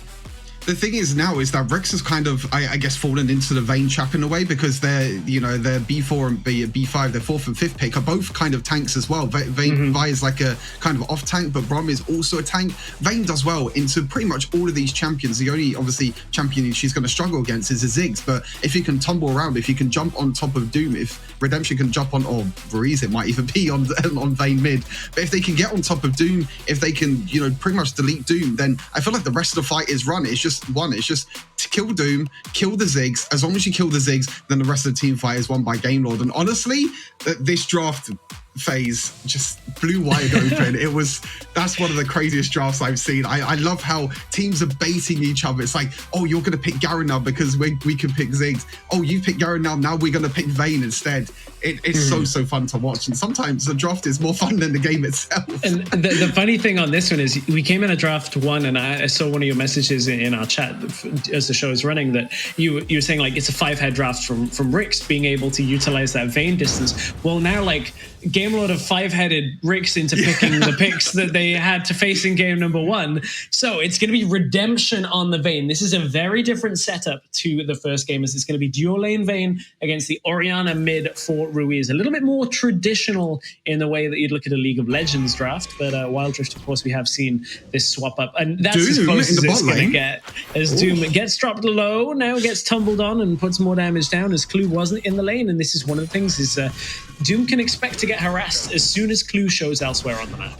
I was about to say that Redemption and Heste are going to struggle in this lane because Doom just outranges, can just poke down Vayne, but Clue for some reason was roaming. I think he just put a ward in the river, but when you do that at the start and you just leave Doom alone level 1, what are they thinking? Like, you're just giving Vayne and Lulu a free start to lane phase, and this is where Vayne Lulu is really, really weak. You don't have the range, you don't have the damage in the early game, and now you can see at the moment that Clue's still roaming and Doom's all by himself, which means that Redemption and Heste, they could just farm up and they could just play passive. They got really nothing to worry about. Well, this is how Clue has been playing out the early game. We've seen it a lot from Heste as well. I think we'll see it less in this game because of the way that Lulu is not so useful on the roams. SC7 showing does not get the vision in the bush at first, drops the ward very smartly, knowing that Zefta could be there. So the plant reveals enough with that warding combination to know that they can't go aggressive. And this is the first game so far that Random hasn't died to Lonely Kid. We'll see whether that keeps going, but like Lonely Kid has walked into lane and been like, you're the one top of the tier lists. Okay, we'll see how that goes. And Lonely Kid has won out 1v1 a number of times. I think Lonely Kid has been the player that's been like, okay, we've seen your tier list, Shurnik Scoundrel. We've seen Random at the top. I'm about to prove you wrong. But to be honest, we've been speaking so much about the dual lane. We didn't actually pick up that Random is now on the Gragas instead. So it's not the Gragas jungle. It's going to be Random, which he's gone for Electrocute. So he might be building kind of full AP in a way. It will probably be a little bit tankier with like Rod of Ages potentially. But you'll probably still see the death cap. So it won't be as one-shot potential as maybe Zefta's Gragas Gragas was what you've seen in previous games, because he still wants to get a little bit tanky so he doesn't get, died by the Darius each time as well. So I wonder if that's to one-shot the Vayne. Because the thing is, if Lulu's shields and heals go off, this Garen won't kill the Vayne, the Gragas won't pop the Vayne instantly. So you have to make that damage go on before Lulu can ever save her, right? You don't have the consistent damage over time from this composition to fight Vayne in long, prolonged fights. They just want to burst the Vayne. That's it. You have the Vi ulti, you have the Garen ulti, you have the Gragas ulti on top of that. Their task, I feel like it's the same with both comps. Gamelord just wants to burst down Doom. Everyone on the side of RIX just wants to burst down Redemption. It's just to do with these two dual lane carries, which I think is a perfect story and a perfect setup, I think, for this entire series. I feel like the meta at the moment has been so much, there's been so much talk about this duo lane. There's been so much about these AP carries, about ADCs in the current meta, and especially Doom changing from jungle back down to the duo lane, and Redemption as well, who had a bit of a shaky start to 2021, but coming into 2022 has definitely looked a lot more comfortable. And now it's going to be, the late game carries now in the duo lane to see which one will come out on top. But as you can see, Random's gone for the Rod of Ages, no surprise. He just wants to be a little bit tankier, get more combat stats so he can be a little bit fine in the Baron lane. It's a little bit of a different build. Interesting enough, Ruiz has gone for Archangel Star first in the mid lane. You normally see Luna's Echo as the first item. You normally go for Mana Flow Band in the runes, just so you're not struggling a lot on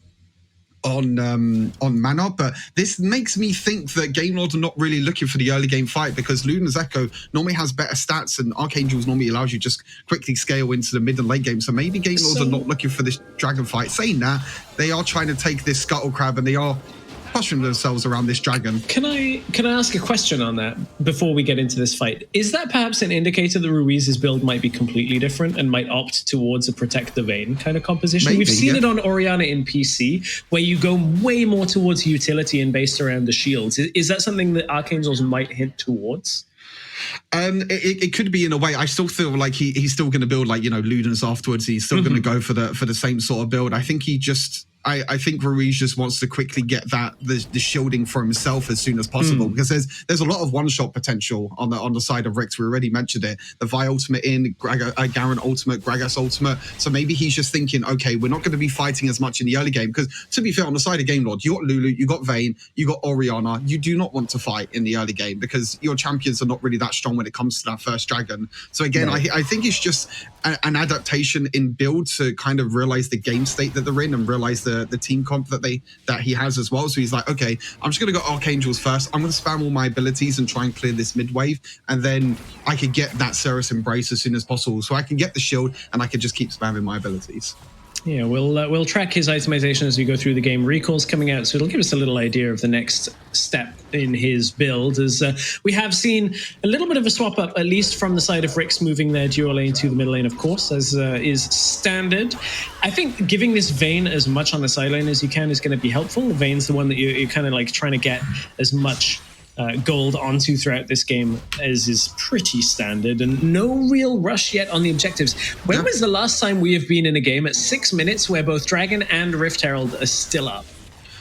Again, I think this is Gamelord's game plan, because there's so much for the late game. Lulu, Vayne, Orianna, but now saying that, they're going to start this dragon. But look, they don't want to contest it. They know they can't team fight. I really, really like this from Gamelord, because they know that they can't. They probably won't win a team fight in the early game. And now it's RIX. This is what I wanted to see from RIX. RIX are the ones that are going to start this dragon, and now we're going to see who comes out on top. Yeah, RIX have to force it a little bit. Otherwise, Gamelord are not going to get drawn away. At least as long as they can take the objectives, maybe they can make it work for themselves. 2,000 health on the Dragon. Mega Inferno Bomb is going to eat through Gamelord. That's a great start to this fight, as Random has got Lonely Kid locked in his sights, and that should be the first kill of the game. Going over to SE7 as they're trying to kite back down onto the Dragon, as the first kill for Redemption is going to get this Vayne going, and it's actually Zefta that has taken the Dragon for Gamelord, and Gamelord managed to come away with a kill and the Dragon from that. It looked like a very tense scenario. perfect from Game Lord. They got the dragon. They lost one person for it. They got the infernal dragon as well. So we spoke about the late game already for Game Lord. That late game has just gotten even scarier now for RIX, because you're going to get in bonus AD for the Vayne, for the Orianna, for this Lulu as well. Actually, teleport. Holy wow, that's early for that Enchantress. Hester drops low. In comes the fight as Redemption's actually the one to pick up the kill. They're going to eat through RIX. This has gone horribly wrong for RIX as the execution doesn't pick it up onto Snitch, but they've done it. They've cleaned up. That's an ace off the teleport. Game Lord in game 3 are going to make their way closer and closer to Barcelona. They get Rift Herald. They stole the Drake. They've destroyed RIX early on. RIX, what are you doing? What is going on? The Game Lord they came back from their base. RIX didn't reset as well. Doom had to buy teleport because they really wanted to try and get this Rift Herald, because they know they already lost the dragon. So we're like, oh, we're going to trade in objectives. Now you've lost the Rift Herald, you lost the dragon, you lost 2 towers. This is 7,000 gold lead stress, and it's early on. And we're going to look back at his replay. Look, Clue's basically 1 HP. SC7's 1 HP. He's going in by himself. Random gets caught afterwards as well. Look at Redemption over the wall. Flashes onto Doom. Doom, you're not going to be able to do anything this game. Condemn it against the wall as well. And Game Lord are absolutely running over this game. I feel like RIX just they tried to get a consolation prize. Is actually, they're trying to back away from this as Snitch. And the Mega Inferno Bomb on top of it, there's the first kill going over to Snitch as they can try and do it. RIX are going to try and steady themselves in this matchup, forced out of stasis from Redemption. They'll back away, and RIX, maybe that's enough to slow them down at least a little bit. But this game has started to get blown wide open by Game Lord. Oh my, Game Lord they know they're in the right hands now, and Lonely Kid is going on to Doom. It's 1 versus 2 as Lonely Kid is trying to get the execute and does. And is that enough to spell the end of RIX's upper bracket run? Snitch is bleeding. It doesn't matter as that Zephyr Sonic waving through for another kill. 8 kills to 2. We are so far ahead from Game Lord right now. They have got a commanding lead in this game. RIX are completely falling apart. This is not the RIX that we saw against Game Lord.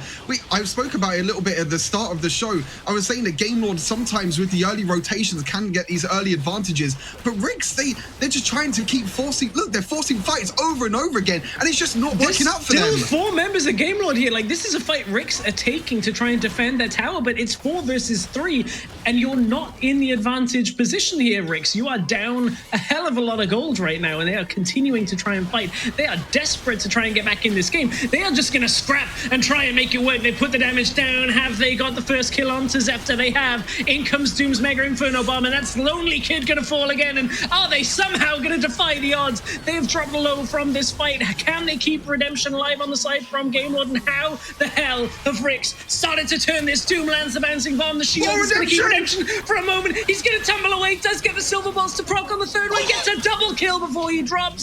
And it's RIX tidying up the end of the fight. How, in God's name, have RIX managed to hold on in this fight? 8,000 gold down. They ace Game Lord in game 3, and maybe we're not done yet.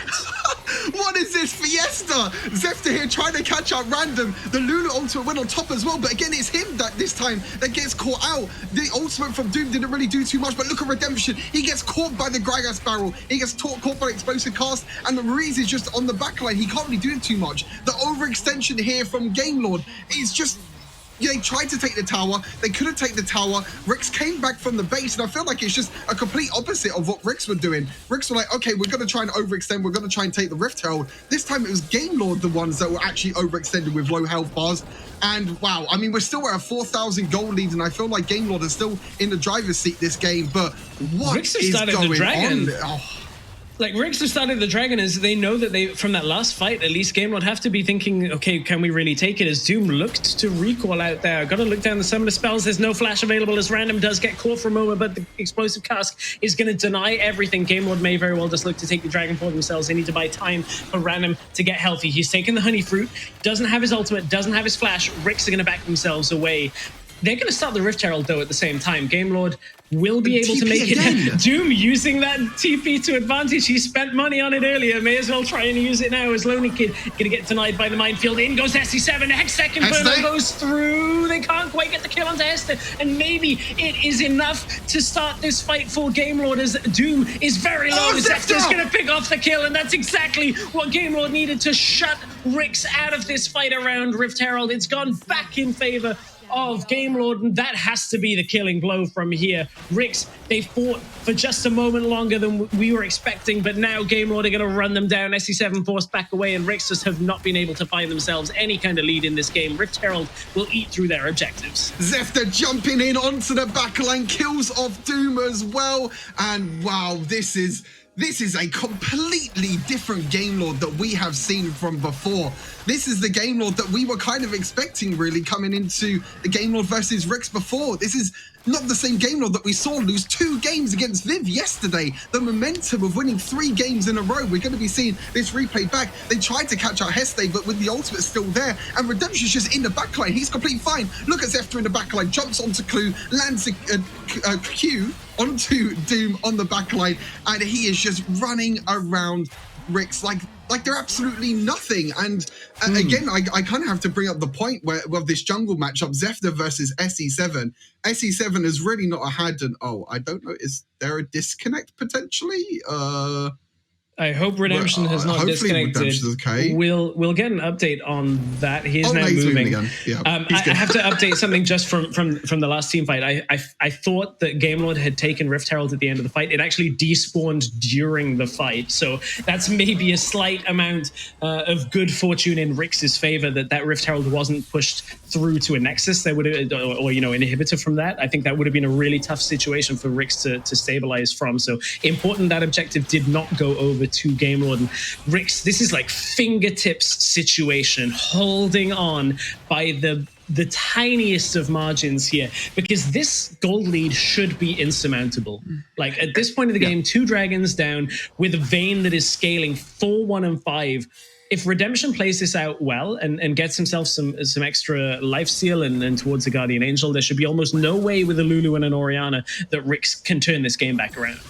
There should have been. I mean, we said that after the first game, though, to be fair. I mean, we said that after the first game where there was a Vayne that was really, really far ahead. And in the RIX end, want it to was, fight. SC7, Assault and Battery goes through onto Lonely Kid, forces the flash over. That overhead was exactly what they needed with the Shockwave. And RIX, this is a 5 versus 3 in Gamelord. They're going to say, take it. Bring on the fight. This Lonely Kid is going to get dropped before the execution goes off. Doom has died on the backside to Zefter as RIX. They're trying to back themselves away. They've lost SC7. It's only Snitch and it's only Clue as Baron is available. Zefter has been on fire this series, and he is absolutely helping RIX get destroyed by Gamelord. Zefter showing that his Lee Sin, he doesn't pick it too much, but when he picks it, he can absolutely dominate. And it was RIX that were trying to start the team fight, and they've been starting fights over and over again, but they didn't realize that Lonely Kid still have flash. You see a flash over the wall, the Shockwave into the apprehend as well, and Lonely Kid survived for such a long time. And you can see Zefter on the flank, right into the back line, onto Doom, and there's nothing that Doom could do against Zefter.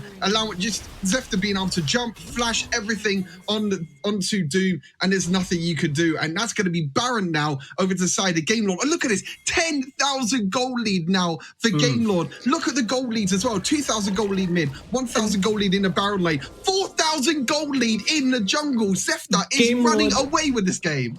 Gamelord came into this weekend, won game 1 against RIX, lost the next 2 games, found themselves down 0-2 against Viv yesterday, and are now 2-0 with Baron buff, with a fed composition that can play through the late game, and SE7 is trying to push out the side lane.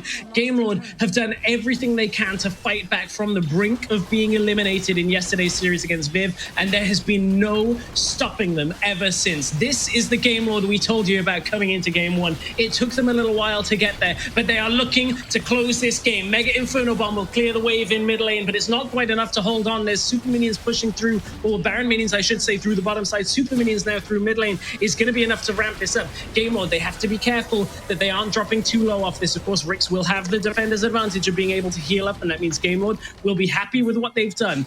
they can't really force this bot lane turret down without another wave of minions. They will get it quickly and then back away to the dragon and reset.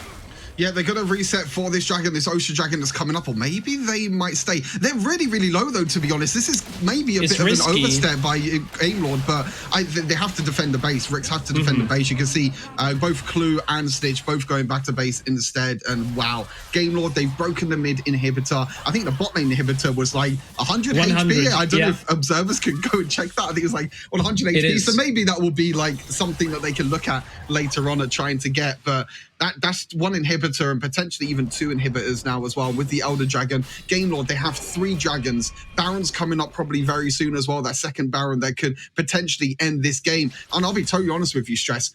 I do not see a way RIX coming back into this game. Gamelord having a crazy leads. Yeah, I totally agree with you. We've crested 10k, but game 1 we were in the reverse situation. Doom just picked up his Rabbit and Seth cap. He invested early gold into that teleport, and that has been eating into his damage ever since, and it did not pay off. For RIX, there is one more fight left in the tank. If they do not kill Redemption and do not stop Gamelord from getting this next Baron of the game, it is all but over. Zefter, he's had an amazing series, but he is the one potentially caught out. Winter's Bite is going to force out the kick as Zefter gets caught by the Glacial Fissure. That's Zefter going to get his GA Look at Baron lane, but his top lane, Baron lane, Gamelord are looking to try and end as all of the damage comes down onto Zefter. There's a teleport coming in from Doom. Is that the overextension that Gamelord had to do for RIX to get back into this? The damage has gone down. The kill onto Snitch and RIX have been able to resettle themselves, but they lose the inhibitor in the top side.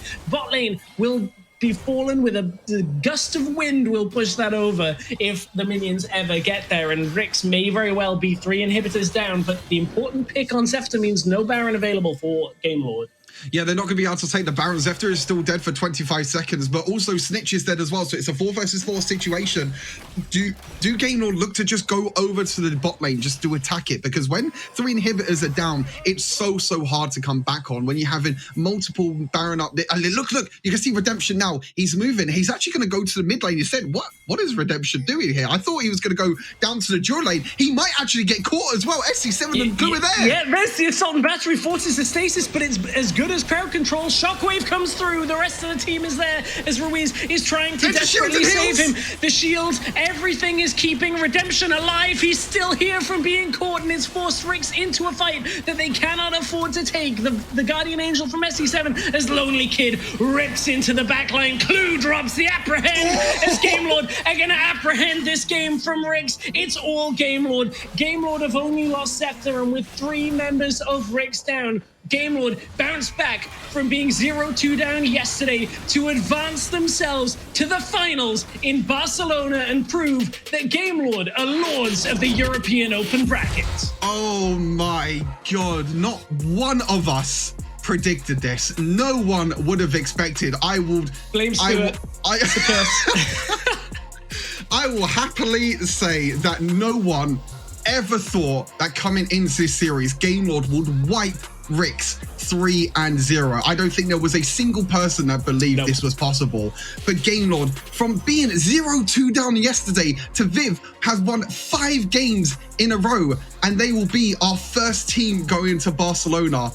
Wow, what an insane series, and what a great series as well by Gamelord. I mean, looking over this 3rd game as well, we said coming into the draft was so interesting. It was kind of a bait by Gamelord. They're like, okay, you're going to pick the Garen now. We're going to pick the Vayne instead, and Redemption showing that he can still pop off on these AD carries. We've seen him play Ziggs, we've seen him play Orianna, we've seen him play these AP mages, but he can still bring out the Vayne. And just across the board, Zefter had an absolute insane game on Lee Sin with his early game advantages. Lonely Kid, 3 games on Darius as well, has proven why he can be one of the best Baron laners. Random coming into this, being one of the best Baron laners in EU. Lonely Kid's just like, yeah, that's not even a question, you know. I'm going to be up there as one of the best. And Ruiz as well, picking up the Orianna in this 3rd game, picking Garen as well in the other 2 games. Just overall, what an insane series by Gamelord. I have to give big props to them. Yeah, Game Lord stepping up both through draft and also individually. I feel like there's multiple members of Game Lord that peaked to the level that we have expectations of, but didn't always see throughout the split. I feel like they also kind of exposed a lack of depth today from RIX. We've seen RIX play other competitions, and we saw RIX on Friday adapt and kind of beat what Game Lord were offering. But today, RIX felt very reluctant to move away from one playstyle until this third game, and by then it was too late, and they played exactly into what RIX had already shown Game Lord how to play against in game one. If RIX hadn't made mistakes in game one, I am fully convinced that was a one game. 100%. I'd have to agree with you. That first game was pretty much won by RIX. I mean, they had an early game Vayne that was really far ahead. They still had Doom as well on Ziggs, who was also very far ahead. But it was just Game Lord. It was Heste and Zefta in that first game. The Bubbles, the Gragas in the first game that was just catching Snitch off guard. And you can see here in the end the stats as well. The Lulu Vayne, the classic and everyone's curse in solo queue. What everyone hates in solo queue, Redemption and Heste are like, okay, we're going to bring this into a solo queue game, and I felt like this game was kind of a solo queue game fiesta, to be fair. It was just at times. It was just so wild. Just teleports in the early game. Doom as well. I mean, you can see Doom doing the most damage on his team, but I really wanted to see Doom on an AD carry. I mean, 3 games with Ziggs, they really highly prioritized the Ziggs, and I feel like coming into this as well, Game Lord, like you said, have kind of adapted, really. I feel like their momentum for coming in from the Viv game, they've also adapted as well, and they're just like, okay, you can take the Ziggs. We don't care about the Ziggs at all. We've come up with something to counter the Ziggs, and they did that in games 1 and 2. They said, okay, we're going to pick the Garen, we're going to pick Gragas, we're going to pick the Darius as well, and there's nothing that RIX could do about it. And even in third game, they still allowed them to pick the Ziggs, but instead Redemption and Heste are just like, okay, we're just going to go Vayne Lulu, we're against the Garen, we're against these tanks that we're just going to completely stomp you. And Zefta as well, Nali said, just wow, what an incredible game. Incredible series overall from Zefta. Oh, yeah. And you know, I yesterday and across the weekend have kind of been saying in my mind that Hester's the best support, and predominantly that comes from his engaged play on the support tanks that we see start fights. Well, he just played 3 games of utility and did as good at showing he has control over these team fights, of being exactly where he needs with the heals and shields. Like, yes, Redemption died, I think, in that one fight, but in every other one, all of his targets were prioritized correctly in the way of making sure that they absorbed the damage from Ziggs and got the carries through the game. And like, Hester is in my mind, like the S tier support in Europe right now. That's no disrespect to anybody else, but I mean, like, Hester I think is on another level compared to what we're seeing it. He buys so much time for Game Lord, whether it's engage or utility. He can do it both. I think the amount of bans that he gets as well. Yeah, he gets 4 or 5 bans every single time. He's just like, I don't care. You can ban as many champions as you want against me. I can pick Nami. I can pick Lulu. I can play as many supports as I can. And it just shows that he, like you said, I think I totally agree with you. I think he's definitely the best support in EU right now. But they're going to be our first team to Barcelona as well. It's crazy. Yeah, exactly. And I'm sure somebody who will be excited to go play in Barcelona will be Ruiz, who I believe is with a Scoundrel for an interview following their 3-0 win.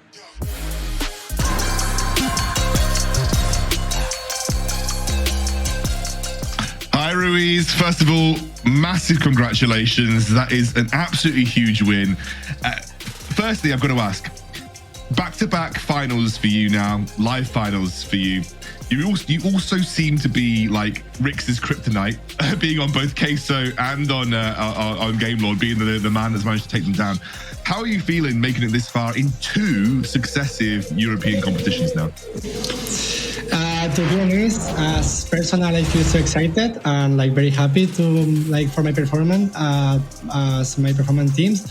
And yeah, like we did it. I'm so excited. I even I don't have voice. I will have it now, but later we won't have it because I was dealing so hard, like I did in the first Origin series. And yeah, we played so good as a team. We yesterday we had some struggles in the 5 games, but after we lose the 0-2, we talked as a family. We fixed the problem that we have, and we said about okay, we will have everything we have it as our hands, and we knew about if we play as a family, we play together, we play as a team, we are better than them, and we show it to them. And yeah, I feel so excited. And yeah, let's go to the Barcelona, and I hope I can win again, like the RIC and the region. Yeah, I mean, look, you absolutely deserved it, Ruz. And I think I wanted to touch on the strategy that you came in with today. It was clear you had a draft in mind. It's clear you read RIX as well, almost like you knew the Ziggs was coming every time on blue side and you had something prepared. Is that something that you specifically had like in the back pocket for this series versus RIX? Yeah, I think like the first series when we play against them, do you know, like when we lose like 2-1, I think we learned from their picks, what they play, how they play, and we really analyze that. Like Kirk is our coach; he really did a good job in that terms. And yeah, like we knew about they know how to play, like they know to play Ziggs, and that type is really annoying, but also we know about Red Team is really good to Oriana, and Oriana into Ziggs is really playable. And also, yeah, I think the K was the first 2 games they got in picks because they really like go full all in, and I can like be frontline for my team. And yeah, like basically we calculate, like we just fix like the problem we had in the another final. And yeah, we just like read good the draft, read good the games. Yeah, we just did it. I think I want to touch on that finally. There was clearly a massive upswing in momentum from Friday. Like obviously, even in the series yesterday versus Viv, where you kind of came back and did a big reverse sweep. What was it that you specifically worked on? Like, what is it that you just said, okay, let's fix this, and now we're the best team in Europe? Like, what actually was the main thing that you guys kind of brought together for this series? I think like we're a family, and you know, like as a family we have some problems, but as a family we know how to fix that problems. And yeah, after like 5 games was really mental. I mean, it was really hard for us. Like also we have a really like hard discussion in the boys. Like we said, okay, guys, let's go, wake up. Like we need to do everything as we have. We're not giving our 100%. Do you know? Because we really like hard worked like this last month for go to the Barcelona. And yeah, finally, like I think in this final we played our like every player the 100%, and I'm proud like of my family, Gamer. And yeah, I just love them, and we just fix the mental, like as talking and watch review and talking, just yeah, basically that as a family. I mean, that's good. And I actually really love that you constantly talk about it being family to you, because I clearly, from when I saw you in Origin Series, even with Queso, the team that you're on, you kind of knit them together as if they are family. And that's so lovely to see. And I think it's obviously, you're really passionate about any team that you're on as well. So I think it's awesome to see that passion come through in the way that you play the game. Massive congrats, man. You won the WREC Open Bracket. We're going to see you in Barcelona, Ruiz. Enjoy the rest of your weekend. You and Game Lord deserve it. Thank you. Thank you, Bye. See you in Barcelona. That has got to feel great for Ruiz. I mean, you know, the story of being the EU representative last year, I think the ending of that perhaps was not what Queso were wanting, and then of course like the departure and now being on Game Lord. We've talked Game Lord up a lot throughout the split, and I think this 3-game series was the Game Lord that we've been hyping up for months now, like, because they were a bit shaky a few weeks ago. There were times where I was like, ooh, that they don't look like the Game Lord that we've come to expect, but they peaked at exactly the right time in finals. Let's take a look at the play of the game and look exactly how their peak paid off, because Game Lord looking exceptionally strong in this series. Yeah, we're going to be seeing the play of the game here, and it is the catch as well. Yeah, the stasis on top of that. You see Ruiz flashing on top, Heste as well. Just everyone just keep a redemption live. Look at the shields and everything as well. Yeah, they just don't care at all. They're all completely over the wall, and this was just an overextend, which I felt like RIX just did throughout this entire game. They just wanted to fight.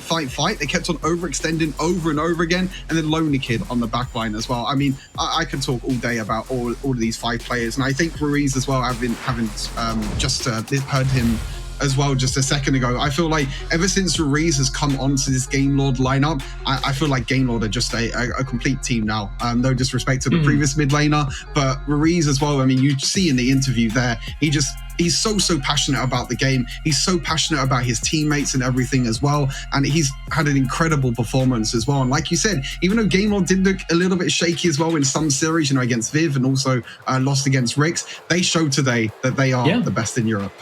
They absolutely did. I think Ryu put it really well to begin the day. Is like for a team like GameLord, the established players have been there and they have been performing, but I think mixing some of these newer talents as well with like Lonely Kid coming in, at least from the way we've seen them play, like they've started to really pay off in the individual skill as well as teamwork. I've always felt like the teamwork has been there for GameLord, but the individual skill sometimes has just been like, oh, you're not performing at the absolute top tier. And Ruiz said it in the interview. Today, every single player showed up exactly how they needed it to.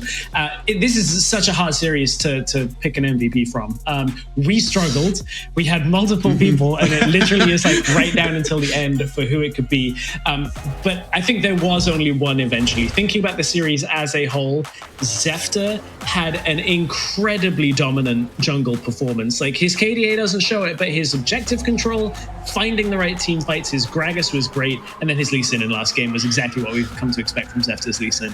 Yeah, exactly. I mean, we've known Zefter as one of the best junglers in Europe, picking up junglers like the Lee Sin, but it just shows that he can play champions like Gragas as well. I think both the first and the second game, being able to catch out Snitch on the Vayne, multiple body slams as well, and like you mentioned in the third and final game as well, picking out, I feel like his signature pick that we know from Zefter being the Lee Sin as well, and showing that even though Lee Sin's not really in the meta too much, just shows that he can still perform on champions that he's not played for a long time in competitive. And I think a worthy MVP winner, but big props to, Lonely Kid in the barrel lane as well, and also Heste. I think both of them could have also got MVP as well. Heste with the Nami bubbles as well, and the Lulu. Lonely Kid playing 3 games as Darius against Random, who's considered one of the best barrel laners in Europe. It was really hard, but Zefter in the end, just a little bit over the edge for MVP.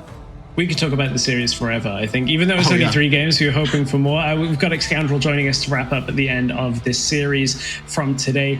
Xcandrel, I mean, you chatted with Ruiz. Always nice to hear Ruiz's uplifting personality. You've had the joy of casting him last year in the Origin series. Like, do you think this lineup for Ruiz has a higher skill ceiling than Queso? I know that's a putting you on the spot question here, but what's your thoughts on that? Yes. I mean, I don't even need to answer that question, even think about it. I think Queso's top side of the map was really good, but there was obviously questions that was always thrown towards Queso's bottom side of the map last year. I think this time round, you've got Redemption, who's hitting a high. He has more flexibility than Ibu, in my opinion. And Hester, as you mentioned it, best support in EU, no doubt in my mind right now. That man is absolutely the MVP support. So I think, Ruiz has slotted into a team where, Zefter and Lonely Kid are arguably equal to the top side, or if not better, in terms of Lonely Kid, especially on the top side of the map to where he was previously in the bot lane is insane, especially Hester. So I think Ruiz has leveled up entirely in terms of the team that he's on right now. And I think you're looking at a GameLord that Ryu was right. If GameLord play at their best, they are without a doubt the best team in Europe, but the inconsistency is what matters. And I think you got an insight into that when we talked to Ruiz in the interview. You kind of got an insight that it's actually in their heads about how well they can play on the day. And when their mental's in the right place, they are playing beyond any other team in our competition. But that inconsistency is what they need to fix if they really want to shine at those big tournaments. Totally agree with that. Stuart, any final thoughts on today's series?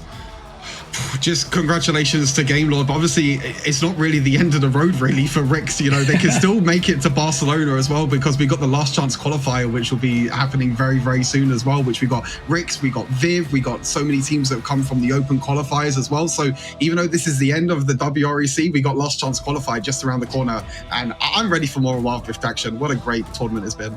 Exactly that. So that is the end of the open bracket. It is GameLord taking their first step towards our finals in Barcelona. Stay tuned throughout the week for broadcast announcements to do with the open bracket, as I should say, last chance qualifier, and exactly when we'll be broadcasting those. We'll be back with those games, which I can't wait to see who the other teams that are going to be there in Barcelona with us. But that is the open bracket done. GameLord have done the unthinkable and 3-0'd their way past RIX. Thank you very much for joining us all, and thank you to the rest of the broadcast team with Hells and Carmeline that have been joining us throughout the weekend. Thank you, Stuart. Thank you, Xcandrel. And we will be back with the last chance qualifiers very soon.